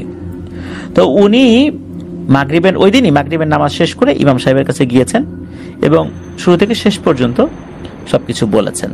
প্রাথমিকভাবে উনি ঝাড়ফুঁক করে দিয়েছেন এবং উনি বলেও দেন যে এরপর যদি রাতে কখনো এরকম হয় তুমি দেরি না করে আমার কাছে চলে এসো। ওই রাত্রে আবার সেম ঘটনা ঘটে, সেটা আরো কিছু ঘটে। যেমন শুধু যে উনি খাট থেকে নেমেছেন তা না, উনি খাট থেকে নামার পর ফ্রিজের সাথে ওনার মাথার প্রচন্ড একটা ধাক্কা লাগে, মানে প্রচন্ড আঘাত লাগে। এতে করে ফ্রিজের উপরে থাকা কাচের বোতল নিচে পড়ে গিয়ে ভেঙে যায়। আর এই শব্দে ওনার আব্বা আম্মা চলে আসে যে কি হয়েছে, কি হয়েছে, ভাঙচুর হচ্ছে কেন। ওই সময় অবশ্য দরজা খোলা ছিল কোনো এক কারণে, তারা ভিতরে ঢুকে দেখে এই অবস্থা। উনি ওনার রুম থেকে বের হয়ে আর এক জায়গায় গিয়ে ফ্রিজের সাথে ধাক্কা খেয়ে ফ্রিজের উপর থেকে কাচের বোতল পড়ে গেছে। বিষয়টা তো আসলে অন্যরকম। ওনার আব্বা কিন্তু এই বিষয়টা দেখে অস্বাভাবিক মনে করেছেন, তখন জিজ্ঞেস করেছেন বলতো ঠিকঠাক করে কি হয়েছে। তখন সব কথা ওই সময় পর্যন্ত যা যা হয়েছে মেহেদী ভাই ওনার আব্বা আম্মাকে খুলে বলেন। এরপর ওনার আব্বা এই বিষয়টা যাতে দ্রুত সমাধান করা যায় এই জন্য উনি ওই মসজিদের ইমাম সাহেবের কাছে আবার যান। এরপর ওই মসজিদের ইমাম 3টা কাগজ লিখে 3 দিন মাগরিবের নামাজ শেষে একটা একটা করে আগুন জ্বালিয়ে ঘরে ঢোকার যে প্রবেশদ্বার সেখানে এই কাজটি করতে বলেন আর কি, আগুন জ্বালিয়ে ওটা পুড়িয়ে দিতে বলেন। এরপর পুড়ে যাওয়ার পর যে ছাইটা হয় এটা হালকা এই মেহেদী ভাইয়ের নাকের নিচে ডলে দিতে বলেন। তো ওই দিন মাগরিব বাদ এই কাজ করলে ওনার ভিতর চলে আসে অনেক পরিবর্তন, মানে মেহেদী ভাইয়ের ভিতরে অনেক পরিবর্তন চলে আসে। ওই কাগজে আগুন দেওয়ার সাথে সাথে মেহেদী ভাই ঘাড়ে এতটা ভার অনুভব করেছেন যে উনি আর দাঁড়িয়ে থাকতে পারছেন না। মনে হচ্ছে ঘাড়ের উপর এমন চাপ দিয়েছে বা ভারী কিছু তুলে দেওয়া হয়েছে, উনি আর দাঁড়াতেই পারছেন না। ওনার ওজন থেকেও আরো 5-6 গুণ বেশি ওজনের কোনো কিছু ওনার ঘাড়ের উপর চাপিয়ে দেওয়া হয়েছে। উনি দাঁড়িয়ে থাকতে না পেরে হঠাৎ করে পড়ে যান। আর যখনই নাকে ছাই লাগিয়ে দেওয়া হয় তখন মনে হলো কেউ মরিচ পুড়িয়ে গরম মরিচ নাকে ডলে দিচ্ছে। মুহূর্তের মধ্যে উনি যন্ত্রণা ছটফট করতে লাগলেন। তখন এই মেহেদী ভাইয়ের আব্বা সেই ইমাম সাহেবকে আবার ডেকে নিয়ে আসেন। উনি এসে দেখেন যে উনি যন্ত্রণায় ছটফট করছেন, মানে মেহেদী ভাই যন্ত্রণা ছটফট করছেন। তখন উনি বললেন যে ওর উপর কোনো কিছু ভর করেছে। তো প্রথম দিনেই আসলে এই জিনিসটা তার উপস্থিতি জানান দিয়েছে। আর এখন যে 2টো কাগজ রয়েছে এখন এটা পুরানোর দরকার নাই, এটার একটা নির্দিষ্ট কাজ রয়েছে, এটা আমি করব। যেহেতু প্রথম দিনই নেগেটিভ রেজাল্ট চলে আসছে, বাকি কাগজ 2টা আমাকে দেন, ওগুলা আমি সহি নিয়মে ধ্বংস করে দিব। আর ওর উপর উপরি ছায়া পড়ছে, মানে জিনের আসর পড়ছে, ওকে ভালো হুজুরের কাছে নিয়ে যান, এছাড়া এই মুহূর্তে কোনো কিছু করার ক্ষমতা আমার নাই। তো এই কথা বলার পর দিন এই মেহেদী ভাইয়ের নানা বাড়ির একজন ভাড়াটিয়া একজন ওঝার খোঁজ দেন মেহেদী ভাইয়ের আব্বাকে। তো ওনার আব্বু সন্ধ্যার সময় ওই ওঝাকে বাড়িতে নিয়ে আসবেন বলে জানান। যথারীতি মেহেদি ভাই সন্ধ্যার সময় উনি রেডি হয়ে আছেন। মূলত ওই সময় উনি ওনার নারীর বিছানায় বসেছিলেন আর কি, ধ্যান করে না মানুষ যেভাবে, ঠিক ওই রকম একটা স্টাইলে বসেছিলেন। ওনার আসলে সেন্স ওরকম কাজ করছিল না, কেন উনি স্বাভাবিক অবস্থায় সময় ছিলেন না, তবে পজেসড ছিলেন পুরোপুরি এরকমটা বলা যায় না। ওই লোকটা এসে কি করলো, গ্লাসের পানি মুখে নিল। প্রথম দেখায় মনে হচ্ছে পানি খাবেন, কিন্তু না, উনি পানি মুখে নিয়ে কুলি করে সেই পানি মেহেদি ভাইয়ের মুখে মারলেন। এরপরই মেহেদি ভাইয়ের অদ্ভুত রকমের আচরণ শুরু হয়ে গেল, মনে হচ্ছে তার শরীরে শক্তি বেড়ে গেছে। আশেপাশের লোকজন সহ প্রায় 5-6 জন ওনাকে চেপে ধরে রাখে। শুরু হলো ধস্তাধস্তি। এরপরে মেহেদি ভাইয়ের কিছু মনে নাই, তবে পরবর্তীতে মেহেদি ভাইয়ের আম্মুর কাছে যেটা জানতে পেরেছিলেন সেটা হচ্ছে যে সবাই তো ওনাকে চেপে ধরেছিল, তারপর ওনার শরীরে প্রচন্ড শক্তি চলে আসে, ওনাকে ধরে রাখা যাচ্ছিল না। এত শক্তিশালী হয়ে গিয়েছিলেন যে ধস্তাধস্তির এক পর্যায়ে আর ওই লোকগুলো নিয়ন্ত্রণ করতে পারছিল না, তখন আরো লোকজন চলে আসে। তারপরে অবশ্য এই মেহেদি ভাইয়ের শরীরে থাকা এই ভয়ঙ্কর শক্তিটা একটা পর্যায়ে নিয়ন্ত্রণে চলে আসে। এরপর নাকি মেহেদি ভাইয়ের কণ্ঠটা মোটা হয়ে গিয়েছিল, আর শুধু বলছিল, আমাদের মেয়ে কোথায়, আমাদের মেয়ে কোথায়, কোথায় রেখে চলে এসেছে আমাদের মেয়েকে, ওকে বলতে হবে, ও সব জানে, ওই আমাদের মেয়েকে খুঁজে দেবে। আমি প্রায় রাতেই আমাদের মেয়েকে নিতে আসি, কিন্তু পারি না, আমরা ওর কোনো ক্ষতি করব না, এই ছেলেকে দিয়ে আমাদের মেয়েকে খুঁজে পেলে ওকে আবার আমরা ছেড়ে দিব, আমরা চলে যাব। এই কথা বলার পর ওঝাও অবাক, আশেপাশের লোকজনও অবাক, আমাদের মেয়ে কোথায়, এটা সেইটা, এগুলো আবার কি ধরনের কথা। তখন ওঝা বলছে যে আরে তোমাদের মেয়ে কোথায়, তো এই ছেলে জানবে কিভাবে, এ তো মানুষ, তোমাদের জগতের কে কোথায় গেছে না গেছে এর কি জানার কথা নাকি।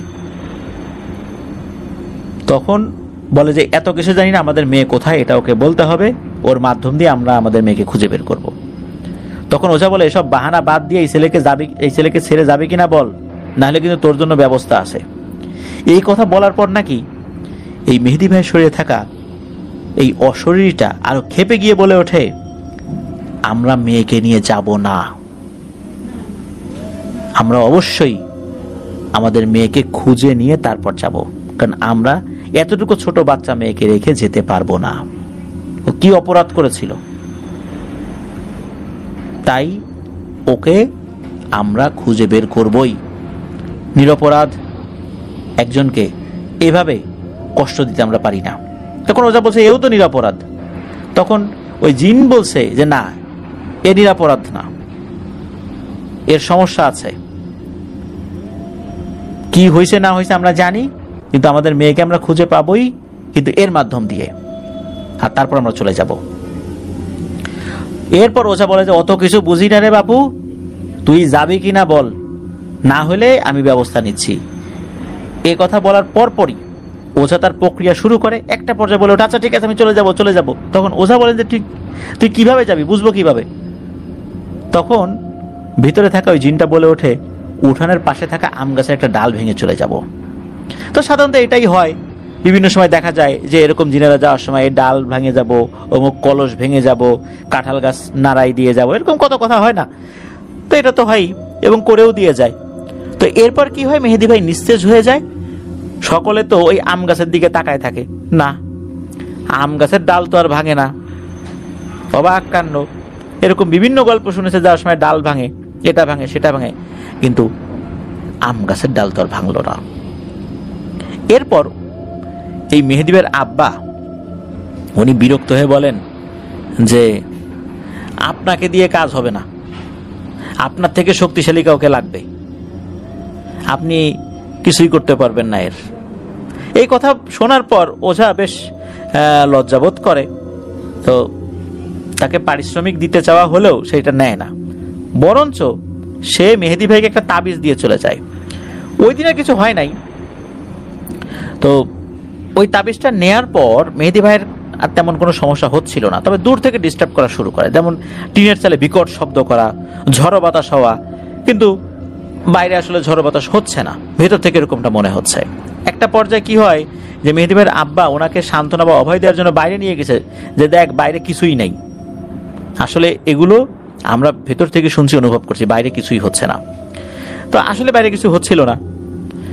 তো এরকম সমস্যা কিন্তু চলছিল।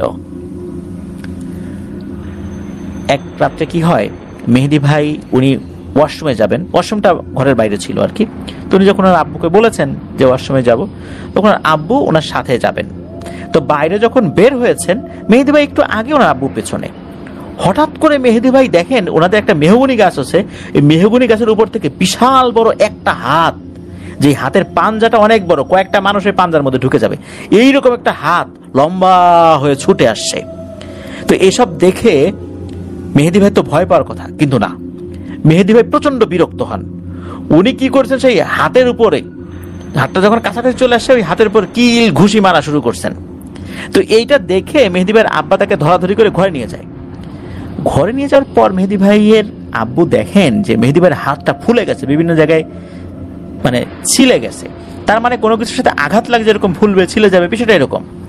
অথচ মেহেদী ভাই কোনো একটা জায়গার উপর আঘাত করছিলেন, কিল ঘুষি মারছিলেন, ওখানে মেহেদী ভাইয়ের বাবা কিছুই দেখছিল না। উনি ঘরে আসার পর মেহেদী ভাইয়ের আম্মুকে বললেন যে তোমার ছেলে অন্ধকারের ভিতরে কোথায়, শূন্যের উপরে কোথায় যেন কিল ঘুষি মারছে, আমি তো কিছুই দেখলাম না, কিন্তু ওর হাতের অবস্থা এরকম, নিশ্চয়ই ভয়ঙ্কর কিছু ও দেখেছে। মেহেদী ভাইয়ের বাবা বুঝতে পারেন বিষয়টা। উনি সারা রাত কোরআন তেলাওয়াত করেছিলেন, সকাল পর্যন্ত, ফজর আজান পর্যন্ত তেলাওয়াত করেছিলেন, যাতে করে আর কোনো সমস্যা না হয়। এরপর ফজর আজানের পর উনি কিছুটা ঘুমিয়েছেন, পরে অফিসে চলে গিয়েছেন। মেহেদী ভাই ওই দিন ঘুম থেকে ওঠে সকাল 11টার পরে, যেখানে উনি সকাল 6টায় ঘুম থেকে ওঠেন, কোচিং শেষ করে 10টার সময় আবার কলেজে যান। তো এরকম দেরি করে উনি ঘুম থেকে ওঠেন। এরপর আসলে একটা মানুষের মানসিক অবস্থা কেমন হতে পারে এটা তো বুঝাই যায়। মেহেদী ভাইয়ের যে সমস্যাটা হচ্ছিল, ওনার কোনো কিছুই মনে থাকছিল না। উনি একটা ঘোরের ভিতরে আছেন, কি করছেন না করছেন আসলে নিজেও বুঝতে পারছেন না। আর ওই যে একটা ওঝা তাবিজ দিয়ে গিয়েছিল না, ওই তাবিজটা হাতে বাঁধা ছিল, তো যে সুতুলি দিয়ে বাঁধা হয়েছিল ওইটা না একটু শক্ত হয়ে গিয়েছিল। তো উনি গোসল করতে গিয়েছিলেন, একটু টাইট লাগছিল, ওইটা একটু ঢিল করতে গিয়ে ওই তাবিজের যে সুতাটা ছিঁড়ে যায়, আর ছিঁড়ে ওই পুকুরের পানির মধ্যে পড়ে যায়। পানির মধ্যে পড়ার পর উনি বুঝতে পারেন যে এখন নেমে খোঁজা সম্ভব না। উনি আর গোসল না করে বাড়িতে চলে আসেন। এরপর মেহেদী ভাইয়ের আব্বু জানান যে ওনার এক কলিগ এক হুজুরের সন্ধান দিয়েছে, যিনি ডেমার হুজুর নামে পরিচিত। এই হুজুর নাকি বেশ ভালো প্যারানরমাল সমস্যার সমাধান দিতে জানে। সন্ধ্যা তো না, মানে দুপুরের পর যেন মেহেদী ভাই রেডি হয়ে বসে থাকেন, সেই হুজুর আসবে। হুজুর আসেন, হুজুরকে নিয়ে আসেন মেহেদী ভাইয়ের বাবা। এরপর হুজুর বিভিন্নভাবে মানে ইয়ে করছেন আর কি, ঝাড়ফুঁক করার চেষ্টা করছেন। তবে এর মধ্যে ঘটে আর একটা ঘটনা, সেটা হচ্ছে যে হুজুর আসার আগে উনি যখন বাসায় ছিলেন, ওয়াশরুমে গিয়েছেন গোসল করার জন্য দুপুরবেলা। তো ওয়াশরুমে একটা ড্রাম থাকে, যে ড্রামের মধ্যে পানি ছিল আর কি। তো ওই ড্রাম থেকে যখন উনি পানি নিতে যাবেন, দেখেন ওই ড্রামের ভিতর থেকে একটা হাত বের হয়ে আসছে, এবং ওই হাতটা মেহেদী ভাইকে ধরে ওই ড্রামের ভিতরে তার মাথাটা ঢুকিয়ে নেবে, এরকম একটা অবস্থা। উনি এই দৃশ্য দেখার সাথে সাথে ওই ওয়াশরুমে ছিল একটা পাইপ, আলগা একটা পাইপ ছিল, ওই পাইপটা দিয়ে ওই হাতের উপরে সমানে আঘাত শুরু করেছে। এদিকে ভেতরে এরকম ধুমধাম শব্দ হচ্ছে, এর মধ্যে কিন্তু মেহেদী ভাইয়ের বাবা ওই ডেমার হুজুরকে নিয়ে আসছেন। দরজা ভেঙে দেখা যাচ্ছে উনি শূন্যের উপরে পিটাপিটি করছেন। এরপর বোঝা যায় যে আসলে উনি কতটা সমস্যার মধ্যে রয়েছেন। ওয়াশরুমে যাবেন সেখানেও ভয়, এর আগে তো ওয়াশরুমে যেতে গিয়ে একটা হাত ওনার দিকে চলে আসছিল, এখন দিনের বেলা দুপুর বেলা এরকম একটা সমস্যার মুখোমুখি উনি হলেন। তো যাই হোক, সেই হুজুর ওনাকে নিয়ে বসান, একটু চুপ থেকে চোখ বন্ধ করে কি যেন বিড়বিড় করে বলার পর চোখ খুলে এ অবধি যা কিছু হয়েছে সে সব কিছু ওই হুজুর বলতে থাকেন। কেন এই হাত দেখেছেন, কেন একটা মেয়েকে খুঁজে দেওয়ার কথা বলা হচ্ছে, সবকিছু ক্লিয়ার করেন এবং অনেকগুলো প্রশ্নের উত্তর পাওয়া যায়। ওই হুজুর বলেন, যেই রাত্রে ওই হাতের সাথে ধস্তাধস্তি হয়, মানে কিল ঘুষি হয় এই মেহেদি ভাইয়ের, সেই হাত নাকি আসলে মূলত মেহেদি ভাইকে ধরতে আসছিল না, আসছিল মেহেদি ভাইয়ের বাবাকে আক্রমণ করার জন্য। আগে থেকে এই জিনিসের সাথে কানেক্টেড হওয়ার কারণে মেহেদি ভাই নিজের চোখে এটা দেখে ফেলেন, আর ভয় না পেয়ে উনি উল্টো আক্রমণ করে বসেন। এতে ক্ষেপে যায় ওই শক্তিটা। আর পুকুরের মধ্যে ওই তাবিজটা পড়ে যাওয়ার পর যদি ওই পুকুরের মধ্যে ওই তাবিজটা খোঁজার জন্য উনি নামতেন, তাহলে আরো ভয়ঙ্কর বিপদ হতো। যাই হোক, উনি আর নামেন নাই, আল্লাহর রহমতে বিপদ থেকে বেঁচে গেছেন। আর মূলত ওই রাত্রে যেই মেয়েটাকে মেহেদি ভাই দেখেছিলেন, তার বয়স নাকি পৃথিবীর হিসাব অনুযায়ী ৭৩ বছর, কিন্তু সে খুবই ছোট বাচ্চা। আর এই বাচ্চাটা হিন্দু সম্প্রদায়ের জিনদের একটা বাচ্চা। ওই বাচ্চা নাকি তাদের কোন একটা যানবাহন, মানে রথ টাইপের কোন একটা যানবাহন, সেটি নিয়ে বের হয়েছিল বেড়ানোর জন্য। কিন্তু যেই দিক দিয়ে এসেছে এই পথঘাট নাকি সে চিনত না। একা একা বের হয়েছে, একা একা বের হওয়ার তার অনুমতি ছিল না, কিন্তু বাচ্চা তো বের হয়ে গেছে আর কি, মানুষের বাচ্চা যেরকম হয় আর কি ওই রকম। বের হয়ে সে হারিয়ে যায়। তখন ওই জঙ্গলের মধ্যে ঢুকে পড়ে। মেহেদি ভাই সাইকেল নিয়ে যখন যাচ্ছিল, মূলত সাইকেলটা এই রথের সাথে ধাক্কা লেগেছিল। ধাক্কা লেগে সাইকেলের চাকা, বিশেষ করে সামনের চাকা, এরকম বাঁকা হয়ে গিয়েছিল। আর মানুষের একটা যানবাহনের সাথে ওরকম ধাক্কা লাগার কারণে ওই রথটাও ওখান থেকে ভ্যানিশ হয়ে যায়। ওই মেয়েটা ওই জঙ্গলে পড়ে যায়। মেয়েটা একা, সে কাউকে কিছু দেখতে পাচ্ছিল না। এরপর ওই মেয়েটা মেহেদি ভাইয়ের পিছু ধরে। ওই মেয়েটা চিন্তা করেছে যে এই ছেলেটা তার জন্য ক্ষতিকারক কিছু হবে না, কিন্তু অন্য মানুষ এসে যাওয়ার কারণে সে আর সামনে আসে নাই। এরপর মূলত মেহেদি ভাইয়ের শরীরের উপর যেই অশরীরটা হাজির হয়েছে বা জিনটা হাজির হয়েছে, এটা মূলত ওই মেয়ের মামা। তারা সকলে মিলে ওই মেয়েটাকে খুঁজছে, কিন্তু পাচ্ছে না। মেয়েটা কোথায় যেন হারিয়ে গেছে। তারা সকলে মিলে খুঁজছে, কোথায় আছে এটা জানা যাচ্ছে না। যেহেতু মেহেদি ভাই উনি কোনো না কোনো ভাবে এই মেয়েটার সাথে কানেক্টেড হয়ে গেছে, যার কারণে মেহেদি ভাইয়ের মাধ্যমেই ওই মেয়েটাকে খুঁজে পাওয়া সম্ভব। এরপর ওই হুজুর হাতে একটা লম্বা দড়ি নেন, মেহেদি ভাইয়ের মাপ নেন আর কি, উনি কতটুকু লম্বা। এরপর কিছু দোয়া দুরুদ পরে দড়ির উপর ফু দেন এবং মেহেদি ভাইয়ের আব্বাকে বলেন, এইবার দড়িটা মাপেন তো। দেখা গেল সেই সেম দড়িটা এখন 1 হাত লম্বা হয়ে গিয়েছে। তার মানে হচ্ছে মেহেদি ভাইয়ের উপরে এই জিনেদের প্রভাব খুব মারাত্মকভাবে পড়েছে। তখন হুজুর বলেন যে এই মেয়ের পুরো পরিবারের ছায়া এই মেহেদির উপর পড়েছে, সুযোগ পেলে এর ক্ষতি করবেই। তখন এই যেই হুজুর, ডেমার হুজুর, তিনি বলেন এই সমস্যা থেকে মুক্তি পেতে হলে 3 ধাপে কাজ করতে হবে। আর এই হুজুর দাবি করেন প্রতি ধাপ পার করার পর তাকে নাকি 10,000 টাকা করে দিতে হবে। এদিকে ছেলেকে সুস্থ করার জন্য মেহেদি ভাইয়ের বাবা রাজি হয়ে যান, প্রথম ধাপেই 10,000 টাকা দেন। এরপর সেই হুজুর কিছু তদবির করেন।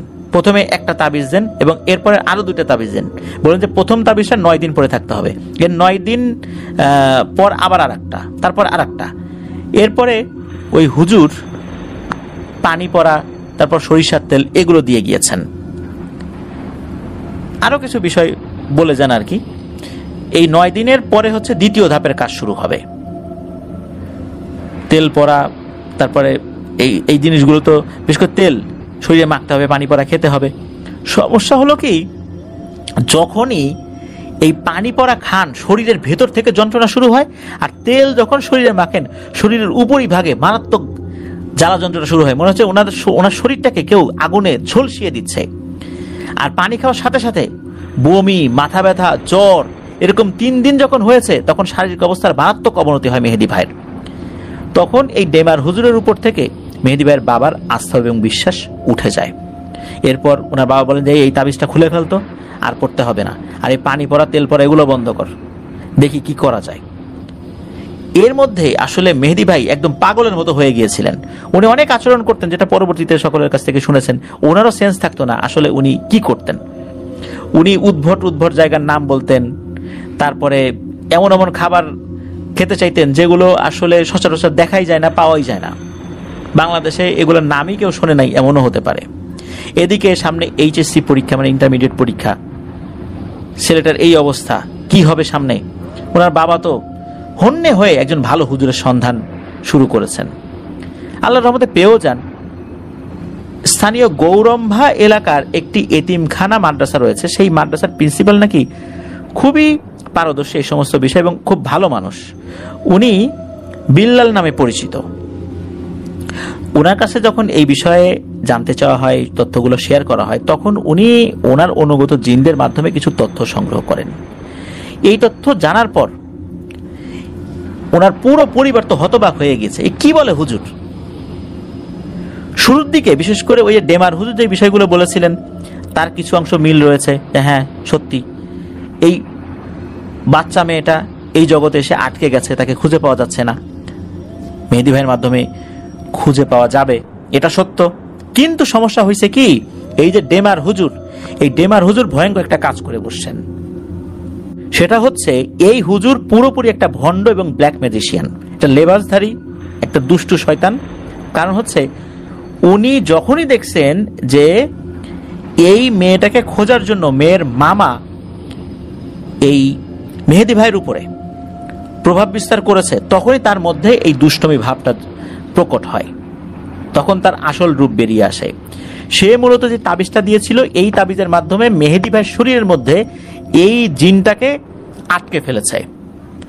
আর যেই পানি এবং তেল পড়া দিয়েছে, এই পানি খাওয়ার পর শরীরের ভেতরে থাকা ওই জিনটা মারাত্মক কষ্ট পায়, আর তেল পড়া দিলে ওই জিনের শরীরে জ্বালা পড়া ধরে যায়। আর এর প্রভাব তখন মেহেদী ভাইয়ের উপর পড়ে। তারা 9 দিন এই কাজটি করলে ওই জিন অনেকটা দুর্বল হয়ে যেত। এরপরে আরেকটা তদবির দিত, এরপরে আরেকটা তদবির দিত, ওই জিনটাকে একদম দুর্বল করে ফেলার পর ওই জিনটাকে পুরোপুরি বশে নিত। বশে নিয়ে তাকে দিয়ে অনেক অপকর্ম করাতো, অনেক ব্ল্যাক ম্যাজিকের কাজ করাতো। কিন্তু এই জিনটা ভালো ছিল, তাকে দিয়ে তার ইচ্ছার বিপরীতে এই কাজটা করাতো, এই প্ল্যানটাই করেছিল। আর যখন রাজি হয়ে যেত ওই জিনটা প্রাণে বাঁচার জন্য, তখন তার শরীরের ভিতর থেকে জিনটাকে যখন বাইরে বের করে আনা হতো, তখন মেহেদী ভাই সুস্থ হয়ে যেতেন। তখন মেহেদী ভাইয়ের পরিবার মনে করতো আরে সুস্থ হয়ে গেছে। তো আসলে এর ভিতরে যে এমন একটা নোংরা কারসাজি চলছিল, এটা কেউ বুঝতে পারে নাই। এই হুজুর এসে বলেন যে এখানে ভয়ঙ্কর একটা কারসাজি চলছে। মূলত এখানে কাজ দুইটা, একটা হচ্ছে ওই মেয়েটাকে খুঁজে বের করা, দ্বিতীয়ত হচ্ছে এই যে মেয়ের মামা মেহেদীর শরীরে আটকে গেছে, তাকে সহি সালামতে মুক্ত করে দেওয়া। যদি কোনো কারণে এর ক্ষতি হয়ে যায়, তাহলে এই মেয়ের পরিবার হিংস্র রূপ দেখাবে, তাহলে এই ছেলের জীবন তো শেষ হবেই, এই পুরো পরিবারটাই শেষ হয়ে যাবে, মানে মেহেদী ভাইয়ের পরিবারই শেষ হয়ে যাবে। হুজুর উনি কোনো টাকা পয়সা দাবি করেন নাই, উনি শুধু এতটুকু বলেছিলেন যে এই মাদ্রাসার বাচ্চারা অনেক কষ্টে থাকে, খাবার দাবারের সমস্যা হচ্ছে, সাধ্য অনুযায়ী যতটুকু পারা যায় টাকা এবং 15টি কোরআন শরীফ যেন দেয়া হয়, এতটুকু, তাও জোরাজুরি নাই, যতটুকু সামর্থ্য হয় আর কি। মেহেদী ভাইয়ের বাবা খুব খুশি মনে রাজি হয়ে যান যে হুজুর আপনি আল্লাহর নামে কাজ শুরু করেন, ইনশাল্লাহ আশা করছি এবার আমরা সফল হব। এরপর হুজুর কাজ শুরু করেন। হুজুর কিছু পানি পড়া, তেল পড়া, রুকিয়া এগুলো দিয়ে যান এবং হুজুর বলেন যে এখানে অনেকগুলো কাজ করতে হবে, এখানে শত্রু এখন এক পক্ষে না, শত্রু এখন আর একটা পক্ষ জন্ম নিয়েছে, সেটা হচ্ছে ওই হুজুর। সেও তার স্বার্থ হাসিলের চেষ্টা করবে, সুতরাং এখানে খুব সতর্কতার সাথে কাজ করতে হবে, একটু এদিক ওদিক হলেই ভয়ঙ্কর ধরনের বিপদ হতে পারে। হুজুর প্রথম দিন যেটা কাজটা করেছিলেন সেটা হচ্ছে 4টা হাড়ি এনেছিলেন। হাড়ি আনার পর মাগরিবের আগেই এই হাড়িগুলো মাটিতে পুঁতে দিতে হবে। গর্তগুলো আগেই খোলা ছিল, মাগরিবের আজান যখন দিয়েছে, আজান শেষ হওয়ার আগেই বাড়ির 4 কোণায় 4টা হাড়ি পুঁতে দিতে হবে। তো এটা যখন হয়ে যাবে তখন বলা হয় যে এখন হলো বাড়িটা বন্ধ হলো। এরপর ভয়ঙ্কর একটা কাজ করতে হবে, যেটা খুবই বিরল এক ধরনের কাজ, এই কাজ সবাই জানে না। তো এই কাজটা যখন হয় তখন মেহেদী ভাই কিন্তু সেন্সে ছিলেন না। হুজুর বলেছিলেন যে তুমি শুয়ে পড়ো, তুমি ঘুমিয়ে যাবে, এরপরই কাজ শুরু হবে। হুজুর বলেছিলেন যে মেহেদী ভাইয়ের রুমে যেন কেউ না ঢোকে, শুধু হুজুর থাকবেন, মেহেদী ভাই থাকবেন। পরিবারের সদস্যরা বাইরে অপেক্ষা করছে। মেহেদী ভাই বিছানায় শুয়ে পড়েন। অল্প সময়ের মধ্যেই উনি গভীর ঘুমে আচ্ছন্ন হয়ে যান। গভীর ঘুমের মধ্যে উনি অদ্ভুত কিছু জিনিস দেখেন। উনি দেখেন যে ওই যে যেই বাগানটা, যেই বাগানে উনি সাইকেল নিয়ে পড়ে গিয়েছিলেন, সাইকেলের সামনের চাকা বাঁকা হয়ে গিয়েছিল, সেই বাগানে ওই বাচ্চা মেয়েটা দাঁড়িয়ে আছে। তার সাথে কথা বলতে গেলেই বাচ্চা মেয়েটা দৌড়ে চলে যায়। সাধারণত 3-4 বছরের বাচ্চারা যেরকম দৌড়াদৌড়ি করে, কথা বলতে গেলে এক জায়গায় স্থির থাকে না, ওই রকম ওই বাচ্চার পেছনে পেছনে মেহেদী ভাইও দৌড়াচ্ছেন। এদিকে দৌড়াদৌড়ি করতে গিয়ে মেহেদী ভাই বিভিন্ন জিনিসের সাথে ধাক্কা খাচ্ছেন। অদ্ভুত ব্যাপার হচ্ছে, যখনই মেহেদী ভাই স্বপ্নের মধ্যে কোনো জিনিসের সাথে ধাক্কা খান, বাস্তবে ওনার রুমের ভিতরে থাকা কোনো জিনিস ধপাস করে নিচে পড়ে যায়। বাস্তবে ওনার ঘরের কোনো কিছুর সাথে তার ধাক্কা লাগে, অথচ উনি শুয়ে আছেন। ঘরের মধ্যে বিভিন্ন জিনিস পড়ে যাওয়া, ভেঙে যাওয়ার শব্দ কিন্তু বাইরের থেকে পাচ্ছিলেন মেহেদী ভাইয়ের মা বাবা, কিন্তু ভেতর ঢোকা তো নিষেধ ছিল।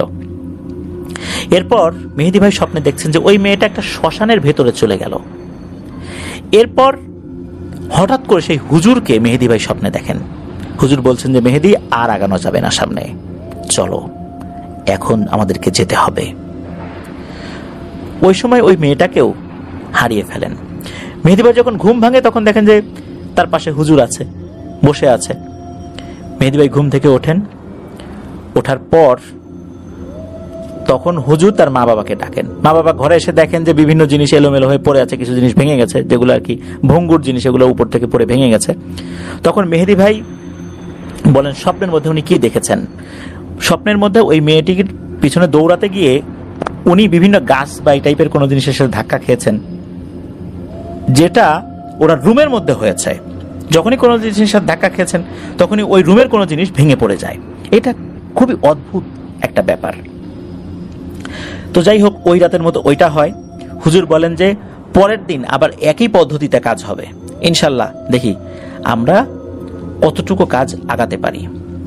আর হুজুর কিছু কাজ দিয়েছিলেন, সেটা হচ্ছে যে মেহেদী ভাইয়ের শরীরে আটকে থাকা ওই মেয়ের মামাকে কিভাবে খুবই সতর্কতার সাথে আস্তে আস্তে তাকে মুক্তি দেয়া যায়।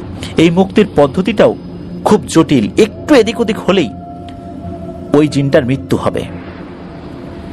এমন ভাবে মেহেদী ভাইয়ের শরীরে বন্দী করা হয়েছে যে সতর্কতার সাথে যদি এই দুটো জিনিসকে জীবন্ত অবস্থায় মুক্তি না দেয়া হয়, একটা যদি মারা যায় আর একজনের ক্ষতি হবে। সুতরাং খুব সতর্কতার সাথে কাজটা করতে হবে।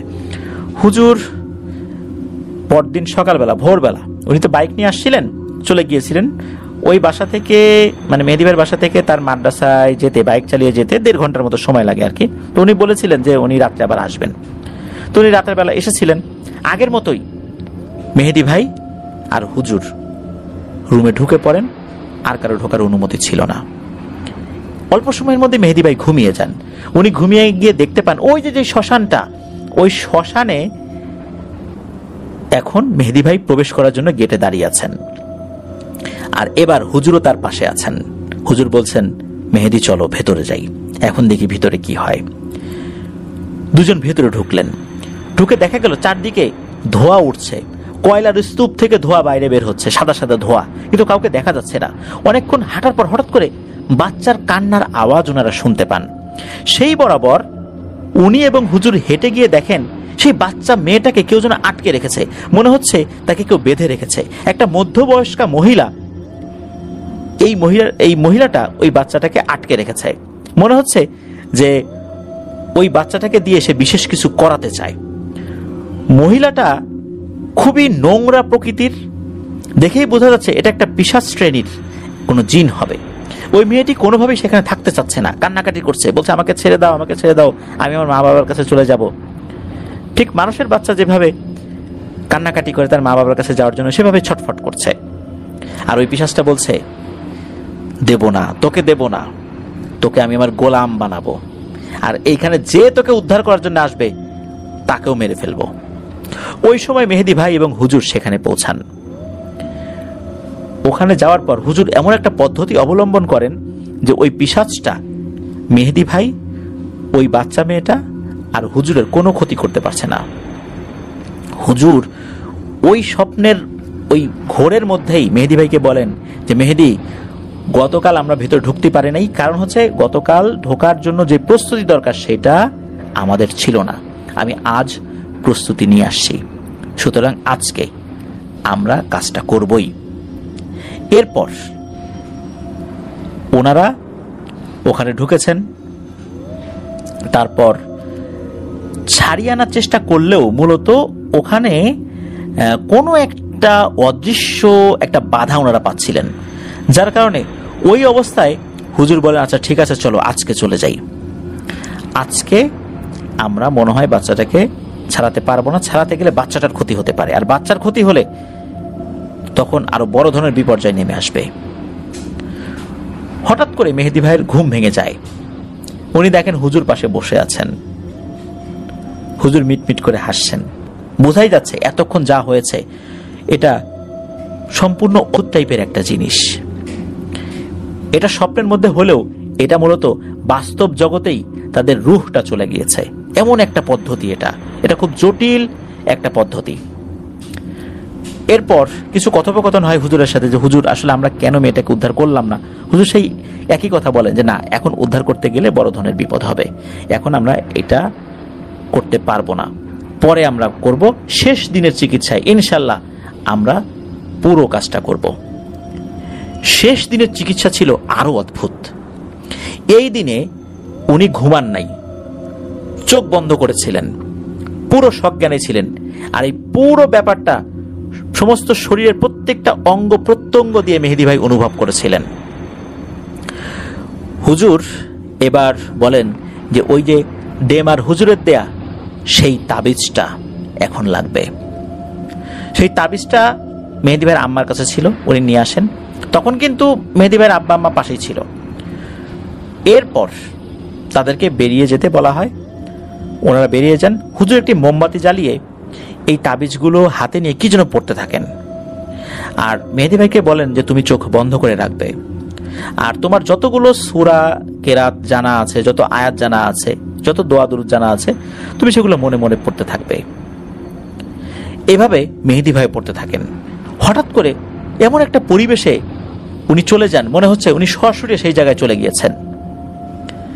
উনি আসলে ওই পরিবেশটাতে থাকতে চাচ্ছিলেন না। ওই সময় এই যে মেয়েটার মামার সাথে যোগাযোগ হয়, মামার সাথে অনেকক্ষণ কথা হয়।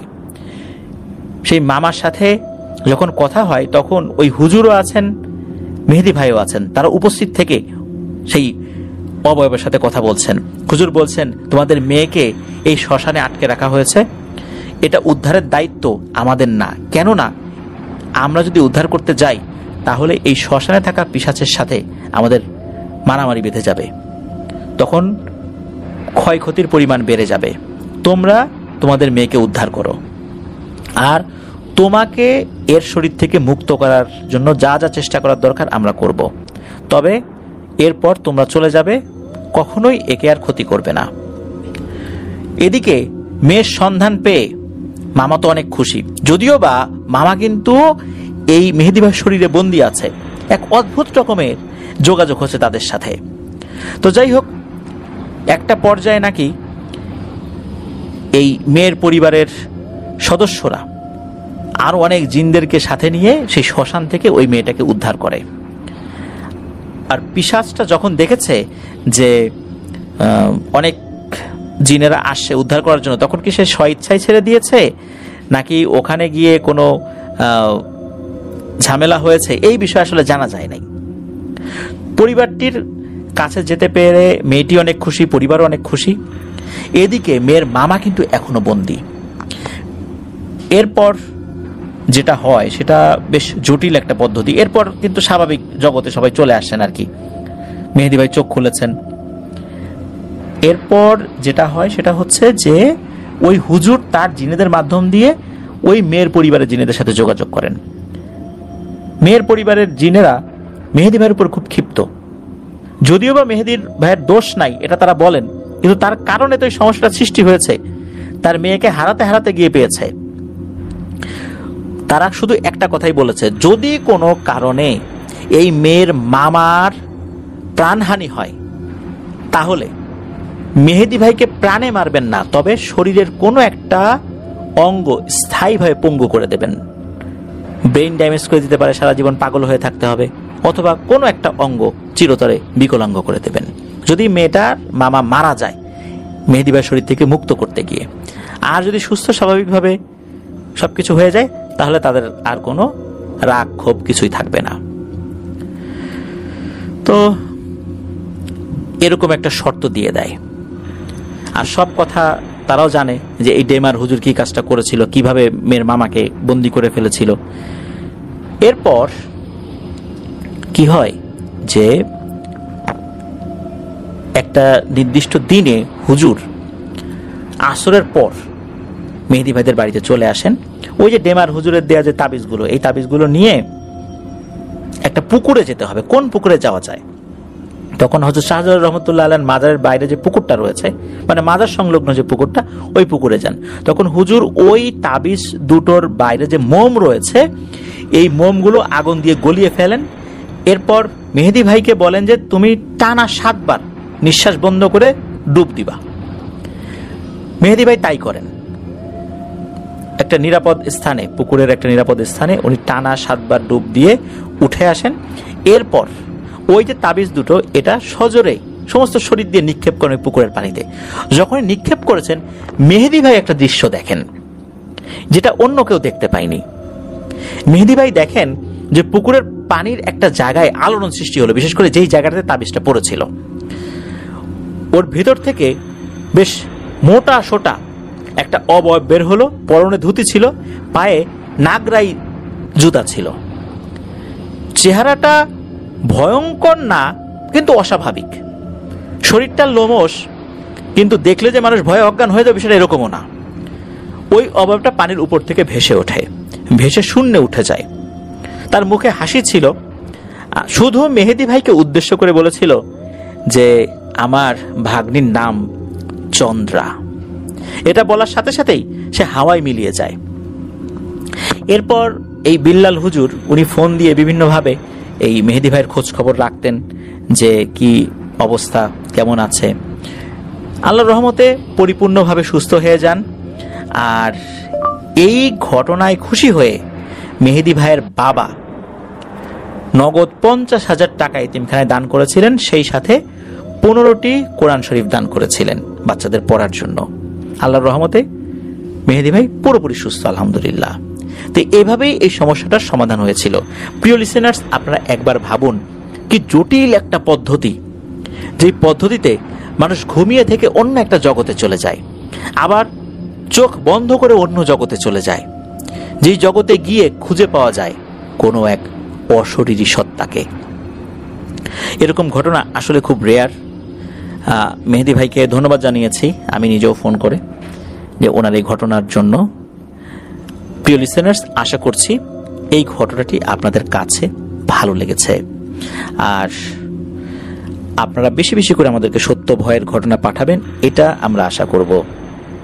আগামীকাল ভয়ের শিহরণ বইয়ের একটি ঘটনা, যেটার প্রথম অংশ আমরা বলেছিলাম